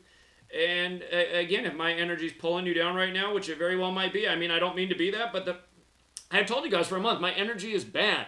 I feel bad because the things I want to do and the things that need to be achieved, I feel like I cannot do right now, and that is so frustrating. And I don't like to say I cannot do something, but that's the way it is. And I mean, it's because some of these things are beyond me. It's like, what I wanted to do when I was in Seattle when that guy interrupted was just destroy that guy on the sidewalk and then get on with the show. But I can't do that in this world. That'd be a trip to jail. And in a way, that's bullshit. That guy's there fucking with something really important. They would put you in the feds. You'd be on every news station in the world. They would go back on your work there and make you other bits. You know, you would be a domestic terrorist doing that now. Well, I don't know if you kick somebody's ass, it's going to go that far, but it's just, you cannot do what you need to do. It's like we've been disarmed in this world. But I hear you, man, and I appreciate you calling in with that message. And again, I'll get to better days again, hopefully. But there are other people out there. One day at a time, bro. And look into those other channels. They're probably more uplifting at these times. Oh no, I followed a couple of other Gematria guys. You know, I follow a couple of other things, but you know, I think like right now, like tonight, when you settle down, you and Sweet Lady, I think that tonight you focus on remembering not to cast your pearls in front of swine, and just basically remember, if a person takes one life in the world, they kill the whole world. You save one life in the world, you know, you save the whole world. So at the end of the day, like, just remember stuff like that, brother. And, you know, be strong in your mission, man. Nothing but love. All right, appreciate it, man. Thank you. Let's see. Canada. That's a long location. 902, Canada. Hello. Hello. Hey, hey, Zach. This is the first time I'm calling. I've been listening to you for about 4 years now. I have both your books, and I think your content is some of the most important stuff out there on the internet. I'm coming to you with just a couple of findings that I found with Gematria. I'm sure that you've already seen how the new normal and depopulation match up in all four ciphers, right? I don't know if I did notice that. The new normal and depopulation. Okay, interesting. But that isn't the one that I found. I saw that one on BitChute. The ones that I found were specifically, because I saw that and I decided, well, I wonder if the Great Reset matches up with anything. And it turns out when you write out the Great Reset and the word concentration, they match up in all four cycles. Well, the Great Reset lines up with a lot of things. The Great Reset's 151, like Switzerland, where it was called out of, and pandemic's 151, and remember the pandemic began, well, supposedly the first case in the U.S. was January 15th, 15/1, and they declared the Great Reset on June 3rd, and 151's the 36th prime, and that date can be written 36. So there's a lot to and they've done a lot with that 151 number, but that's one of the big ones in the Great Reset. But yeah, that's interesting, the new normal and depopulation. I mean, that really does feel like what the agenda is ultimately going to be about, and I think we're in the early stages of something that's going to be going on for the rest of our lives. And they're making it normal. They're making it normal for us to have no sovereignty over our bodies and be told what to do by criminal governments and corporations. And that's exactly what it fucking is. And a lot of people don't get that. They're like, I trust these things. Yeah, it's because you're a fucking loser, man. Yeah. I don't know. I thought it was kind of strange for it to just match up the word concentration, though, because concentration means a number of different things. And in one sense, it can mean one's mental effort, one's mental attention and whatnot. And when you think about, the sort of things that some people have speculated about in terms of the stuff that could be in the vaccine and topics like remote neuromodulation, that might be a bit of a stretch, but also the idea of concentration being an accumulation of things, an accumulation of power, of money, of maybe even people, So I don't know. I thought that was kind of strange. Another one I found as well. If you write, my man, we're almost out of show. We're almost out of show. I appreciate the observations, but we're almost out of show. I just want to let a few more people in. So call back again. Yep. I appreciate it. Thank you so much. Have a great night. Yep. All right. From here on out, you guys, 1 minute or less. There's a bunch of people on hold. Let's get in as many as we can. 562. Hello? Hello. Wait, am I on the call? You're on. Yeah. Time is short. What's up? I just want to ask you about do you know about the Kanye West album? You know how he's like the Jesus ritual guy? It got moved, right? It was supposed to come out last Friday, but then it didn't. Yeah. Yeah, to August 6th. Oh, he better look out. 8/6, huh? His birthday's June 8th. His birthday's June 8th, and what is it? It's like Crucifix is 68. So, Kanye, or is it Crucifixion? Crucifixion 68. That's what it is. Okay, better watch out, Mr. Jesus. Crucifixion of Jesus Christ is 123, just like his name equals 123. Yeah. And, what's it called? That's what I want to say. It's named after his mom too. Again, we had Larry Johnson from the Chiefs on this program, and the only thing he really opened up about and talked about was because he used to be tied in with that Rockefeller network with Jay-Z and Kanye West and all this. He was pretty open about how he was pretty sure Kanye West chose for his mom to be a sacrifice. So now on 8/6, the blood sacrifice, human sacrifice number, an album tribute to his mom. I think Larry Johnson was telling us the truth on that one. That's all I really want to say. All right. Appreciate it, man. Thank you. Okay. What's going on, Michigan? Michigan? Whenever I listen to your show, the next day, I can't even function after thinking of all the horrible stuff. I don't know if that's a good thing. I don't think that doesn't sound like a good thing. I don't know if that's a good thing.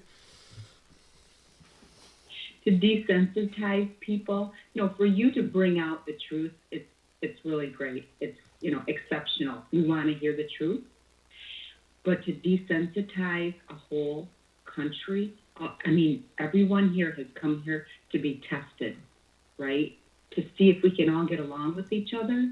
We come here from every single continent, every single nation, and we really do have a lot of great people here. A lot of great people. But to use us, to vaccinate us and use our ideas and our wealth, the families that work so hard and then to just destroy them. I know a family where the child was born and it's before it even went home, they did a lot of x-rays of that young baby. And that baby later on went through a lot of horrible things to that baby's head. And then that baby was set on fire. And then that woman had to hear all the horrible stuff that happened to her. And anybody who has a child, I hope that they would think, what had ever happened to your child, you'd hope that it didn't happen to you or your mother or your brother or your sister, because you feel it. You feel every bit of what happens to your child. And I'd do anything to save my child. And I hope that everybody else would too. And not just your own child. It's like, you guys, we are letting the world be destroyed. What is that for the future generations? You know, I mean, look at what we're allowing to happen to the young people. The world is sick. That's one of my biggest motivations, is just watching how horrible the world is becoming for children to live in it. And they don't even know what happened because it's normal to them. It's normal for kids to be fat and unhealthy and now in muzzles. It's terrible. But we're out of show, caller. I appreciate you calling in tonight. And thank you for what you do. Thank right. you for what you do. You're welcome. You have a good night. You take care. All right, Truth Seeker. I didn't hear that outro sound, but the show is definitely over. So I am disconnecting from TFR Live. The YouTube stream is still going. And again, just to boil it down, you guys, again, what we are living out right now is truly a criminal conspiracy waged by the most evil psychopaths in government and mega corporation, this fascist alliance, and we're just marching along to their agenda, and you can just see how fucking bad it's gonna get. Again, and we've known it too, we've just known it, but it's just so frustrating to watch, and the fact that humanity's not having a breakthrough and a wake-up moment and a sea in the forest for the trees, and it's just like, it's not that I really expected them to, but now that they're not, and the slim chance that there was that it was going to happen, it's just like, fuck, man, I don't think it's going to fucking happen. And we're fucked. And I don't like feeling that way. And at the end of the day, I mean, it's like, there still is a chance. It's just the chance of getting smaller and smaller. You know? It's bad. And most people are still not willing to do, because people think they have no power, and, you know, I mean, we do, but it's just like not enough people realize that they have power and want to utilize it to make a positive change in the world. Yeah, and I don't know, man. It's just like lately I've been thinking like, well, since we gotta wear masks, maybe I need to start fucking robbing banks. Perfect time to be a bank robber. We gotta get resources somehow, some land, some shit. So maybe take advantage of the times, because people aren't coming to the truth. People can't donate a fucking $1 a month. I mean, and again, you guys, I'm not trying to become a millionaire or get wealthy. That is never the point. The point is to have a fucking community of people that realize this work is worth $1 a month. And again, I ask for $1 a month because $1 to me is symbolic. It's not a lot of effort, but it's a little effort, and if everybody made a little effort, it would be a huge, monstrous impact, you know? It's like if everybody's whispering in a room. If somebody's whispering over in the corner, you don't really hear them whispering over here, but if everybody's whispering, it's a noise, it's a presence. You know, everybody's making a little bit of sound, but it becomes a big sound. And, again, people don't understand that. They don't have enough ability to see it or understand it or enough courage to be a part of it, and it's just,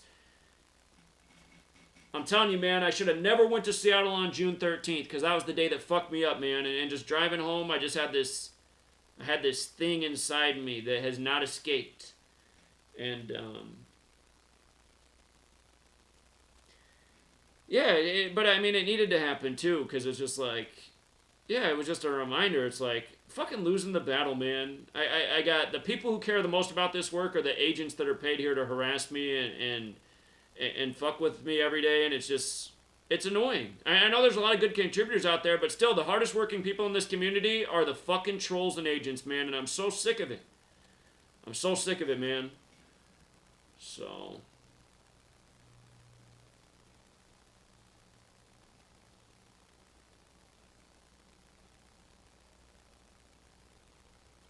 see, if you don't need to give $11 a month, man, give $1. Give $1, man. I appreciate it, though. Thank you. I just wish everybody would give a damn dollar, man. Why aren't there 100,000 people in this world that think this work's worth $1 a month? Why is that not the 100,000 is a small blip of humanity? This nation has 350 million people. Think about what 100,000 is. 100,000 is 1/10 of a million, so it's 10% of a million, right? Now we have 350 million people, right? I mean, just think about what a tiny number of people. But again, if we had 100,000 people who realized their power and were down to, not only support the community and be a part of the community and share the work, but gather.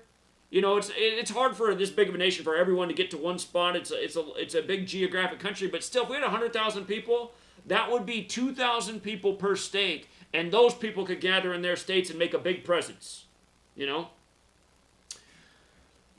I've been talking about the same shit over and over for 8 years, you guys. It's just like,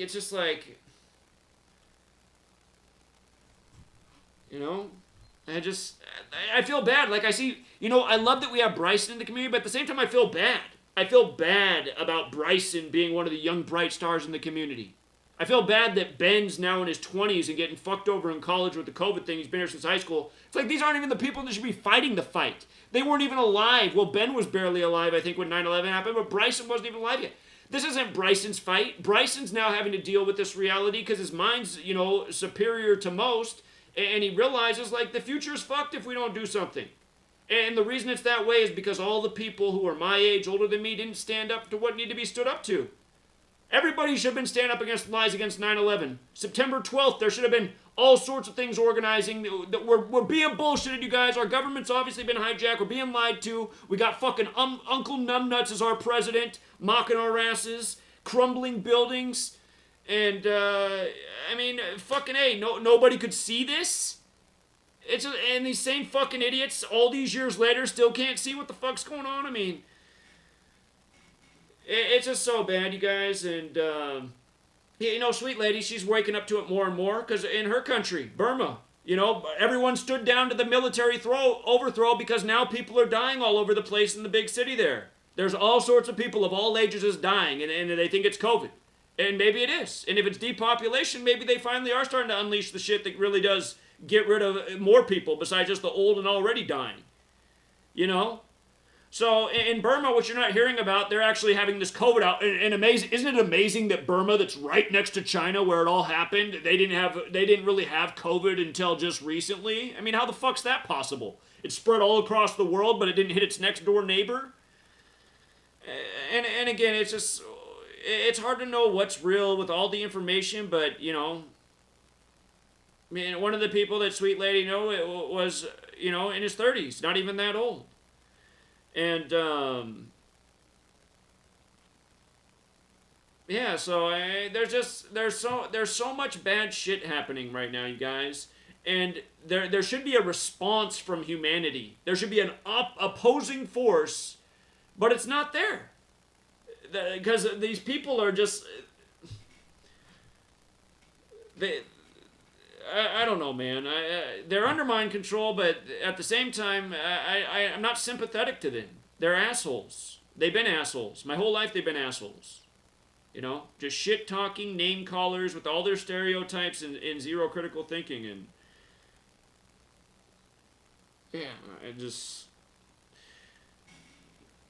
I don't know, man. I don't know. Again, can't you guys understand where I'm coming from? Don't you guys feel the same way as me? Can't you see how bad it is? I think you do. What are we going to do about it?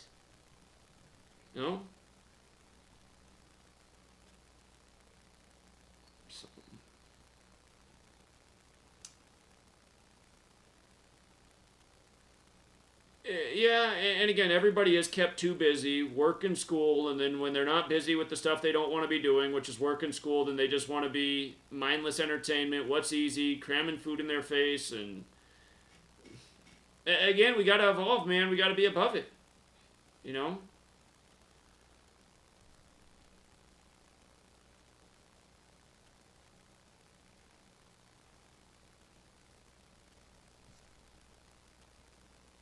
Yeah, so anyway, and I'm serious, you guys, for all the people who stopped supporting this month, I'm not mad at you guys. I understand why you stopped supporting this month. I had a shitty attitude all month. I was Debbie Downer all month. It's how I feel. I don't like being this way, but, and I'm not trying to hide it either. If you don't want to support that, I'm showing you why you don't want to support it. But, like I said, I'd encourage everyone who stopped supporting me this month, who still cares about the work in the movement, support somebody else in the movement.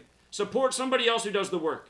Whether it's Leo, who just quit his job because he's at Leo's work. See, what happened at Leo's work, if you don't know his story, is his co-worker supposedly tested positive for COVID, right? So then they told Leo that he had to go get a test, and they also wanted him to get vaccinated, and if he wasn't going to do that, he was going to have to stay home for at least 2 weeks. And he said, no, I'm not going out and getting tested. He's totally healthy. I mean, you guys, that's what's bullshit about these times. You have a healthy man who's worked at this place for years, done his job, hasn't had any problems, and now because his coworker's supposedly testing positive for COVID, is he even fucking sick? Is he even sick, or did he just test positive? But now Leo has to go out and get something crammed up his nose if he wants to do his job. Bullshit. So Leo called bullshit, and he said, fuck it, I'm quitting, and I'm going to find a different way. And hopefully that will end up being the best thing that ever happened to Leo. A lot of people who've done similar things like that, it has been the best thing that's ever happened for him. But go out and support Leo. If you've supported me all these months and now you're mad at me, support Leo. He's got better energy. He's doing similar things. He's going to get better at the work. He's making good his t-shirts. I like the t-shirts he made. It could be an effective conversation starter. Go out and support Leo. Go out and support any of these people in the truth community who have a way to raise some funds and become more independent, more time into this work. If you don't want to support me anymore, that's fine. That's fine. If you want to wait until if I can come around and have a better attitude, that's fine as well. I've been trying to get enough people to come together and hit some goals. I haven't been able to achieve it. There's not enough people that want to either support me or this work. And I can understand why people don't like me. I got all sorts of personality flaws. But again, what people should see, though, is the commitment and the dedication and what's been exposed and how important it is. And if you can't get behind that because you're all caught up in some petty, superficial shit, again, I just also got to let you know, thanks but no thanks for the non-support, but realize, I also think, man, you're a fucking weak-ass person and you don't know, ultimately, what's most important. You're so caught up in this weak-ass bullshit. You'd rather have somebody talk nice to you all the time, like these fucking assholes on the news that lie to you every night in this cool, calm, collected way. Again, that's what's a joke about humanity. That you guys are so conditioned and programmed. You like being lied to a certain way. You don't like being talked to a certain way. That fucking loser fraud, Brian at High Impact, whenever he talks about me, he's like, who wants to listen to Zach Hubbard with his ranting and raving? By the way, you guys, if you support my work, buy this, buy some more basement. It's just like, shut the fuck up, fraud. You don't bring shit to the community. All you do is keep up with the latest tabloid-ass news, expand on nothing, and then sell some shit, and then make a video talking about my personality every week. Fuck you, man. You're such a fucking fraud. Talking about how big a sheep are wearing masks, and then you're selling masks on your website? I mean, what kind of fucking audience do you have? People that like being called a sheep by you and then buy masks from you? I mean, come on, man. This guy bitches about the media and then acts like the media. Always trying to be so cool and calm and saying things like, I don't cuss on my program because I respect my audience. What the fuck does that mean? You don't cuss because you don't have any emotion in it. All you care about is selling some fucking shit, fraud. God, you're sick of people, man. So anyway, you guys, by the way, another guy out there, man, he's not really trying to make money, but he makes these t-shirts and pretty much sells them at a flat price. I didn't make this t-shirt. He promotes me. It's Rich. His new shirt with the 77 thing on the back. He's even got the updated YouTube channel, GematriaEffectNews 22. He might have to make a new shirt by tomorrow. But, find out who Rich is. Richard Quinn on Facebook. To search Richard Quinn Gematria. He operates on Facebook. It's the platform he knows. I get it. He's like me. He sucks on a computer, but he understands Facebook, so he stays in his element. But, he's out there. He's a warrior for the truth. His personality's almost as bad as mine, but, yeah, he's another guy that means well, and he's another guy that you could support his efforts by getting one of his T-shirts he makes. And ultimately, his T-shirts support me, too, because, they promote my work right on them, but... Yeah, I don't know what to do, you guys. I just don't know what to do right now. I'm going to keep fighting, but I can't fix right now. It's going to happen some way. The birthday video you guys made for me did make me feel better. Thank you very much for that. By the way, all the people out there, great. But Don Mata, man, I love Don Mata's part just because he dresses. His name is Don Mata, man. He's just, the name is so sharp. He dresses so sharp. I hadn't really seen him before, and I was like, he's just like how I imagine, just dressed to a T. How does a guy like Don Mata follow a guy who fucking wears a white T-shirt every day? But it's amazing. But yeah, everybody who did contribute to that video was awesome. And yeah, man, there's a lot of great people in this community, and I don't mean to be a letdown, but I am. I'm letting some people down, and I've always been an authentic person, you guys. I've just never felt this shitty, man, and I just do. I just feel shitty, and I know some of you guys, it's not good because it makes you feel even worse, and you don't want to feel worse. But again, it's just, if I'm making you feel worse, then you don't want to feel worse. You don't. But do something that keeps you as balanced as possible. Eat well, exercise, get enough sleep. I still do those things, but man, I wake up every day and I'm just like, man, I knew this shit was going to happen. I didn't want this to happen. That's why I work so hard to try to stop it from happening. And again, from the beginning, I just tempered expectations, but it just sucks to live it out and witness it. And, and just see how it is. Go to a college campus, all the young people already got a shot. They're as thoughtless as I was they're as thoughtless as the students were back when I was in college after 9/11, man. It's amazing. It's supposed to be our best and brightest, and just always marching to tyranny and lies, man. It's just,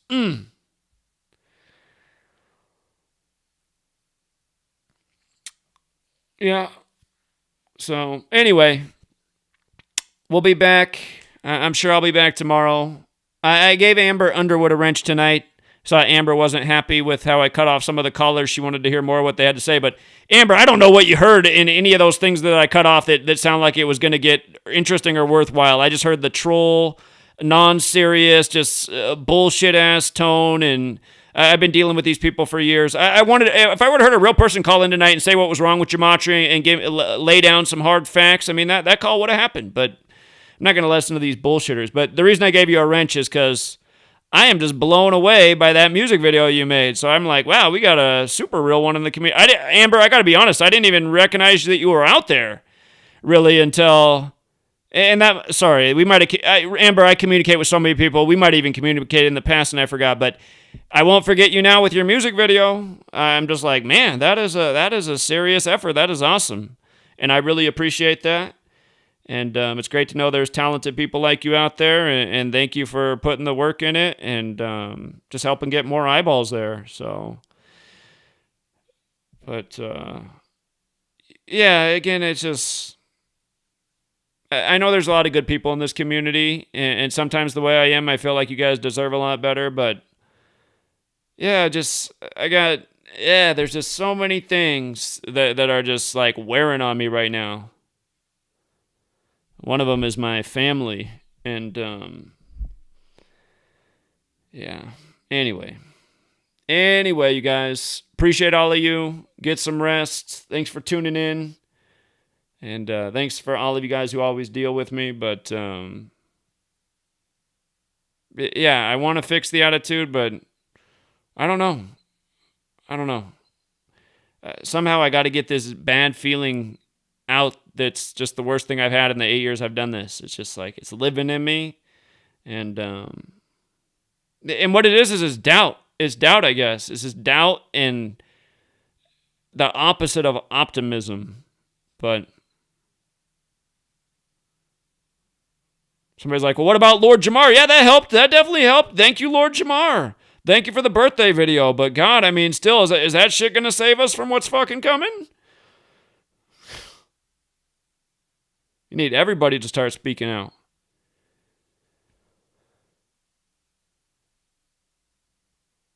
Hey, Franco, we got to do another pounding payment. And next time you come out, man, I'm sorry that Franco came out like 3 times. That drawing in the background Franco made, that They Live poster. I just realized, like, I didn't take Franco out to eat when he came out. Franco, next time you come out, man, I got to get you a meal. Other people have come out, I got a meal, and I'm just like, why didn't... Franco, I owe you like 10 meals. So... Or maybe I'll come out to... I know you're in the Kennewick area. Maybe we can do it in your neighborhood. I'll drive out to where you are. That's what we'll do. Franco, get in touch with me. Let's do another pavement pounding day, and we'll do it in your area, and then I'll take you out to eat. And, yeah. I want to pound pavement too, and I haven't been able to because I don't have a car lately. Guess I could walk 5 miles each way. Take all day. But, yeah, because I don't think I can haul all that shit on a bicycle. I guess I could get a bicycle with a wagon on it. I guess that's what I could do. Yeah, but the pounding pavement I want to do again too, because like that was all. There's part of the reason I was pounding pavement is because it was like my release of just how mad I am at this strategy. And I guess since I'm not doing that right now, it's like, but yeah, I wasn't getting the result from pounding pavement either, man. I was hoping more people would get engaged, and some people did, but just Anyway, I'm gonna leave it there, you guys. I'm just mumbling and ranting on, and appreciate all of you. And till next time, Truth Seeker.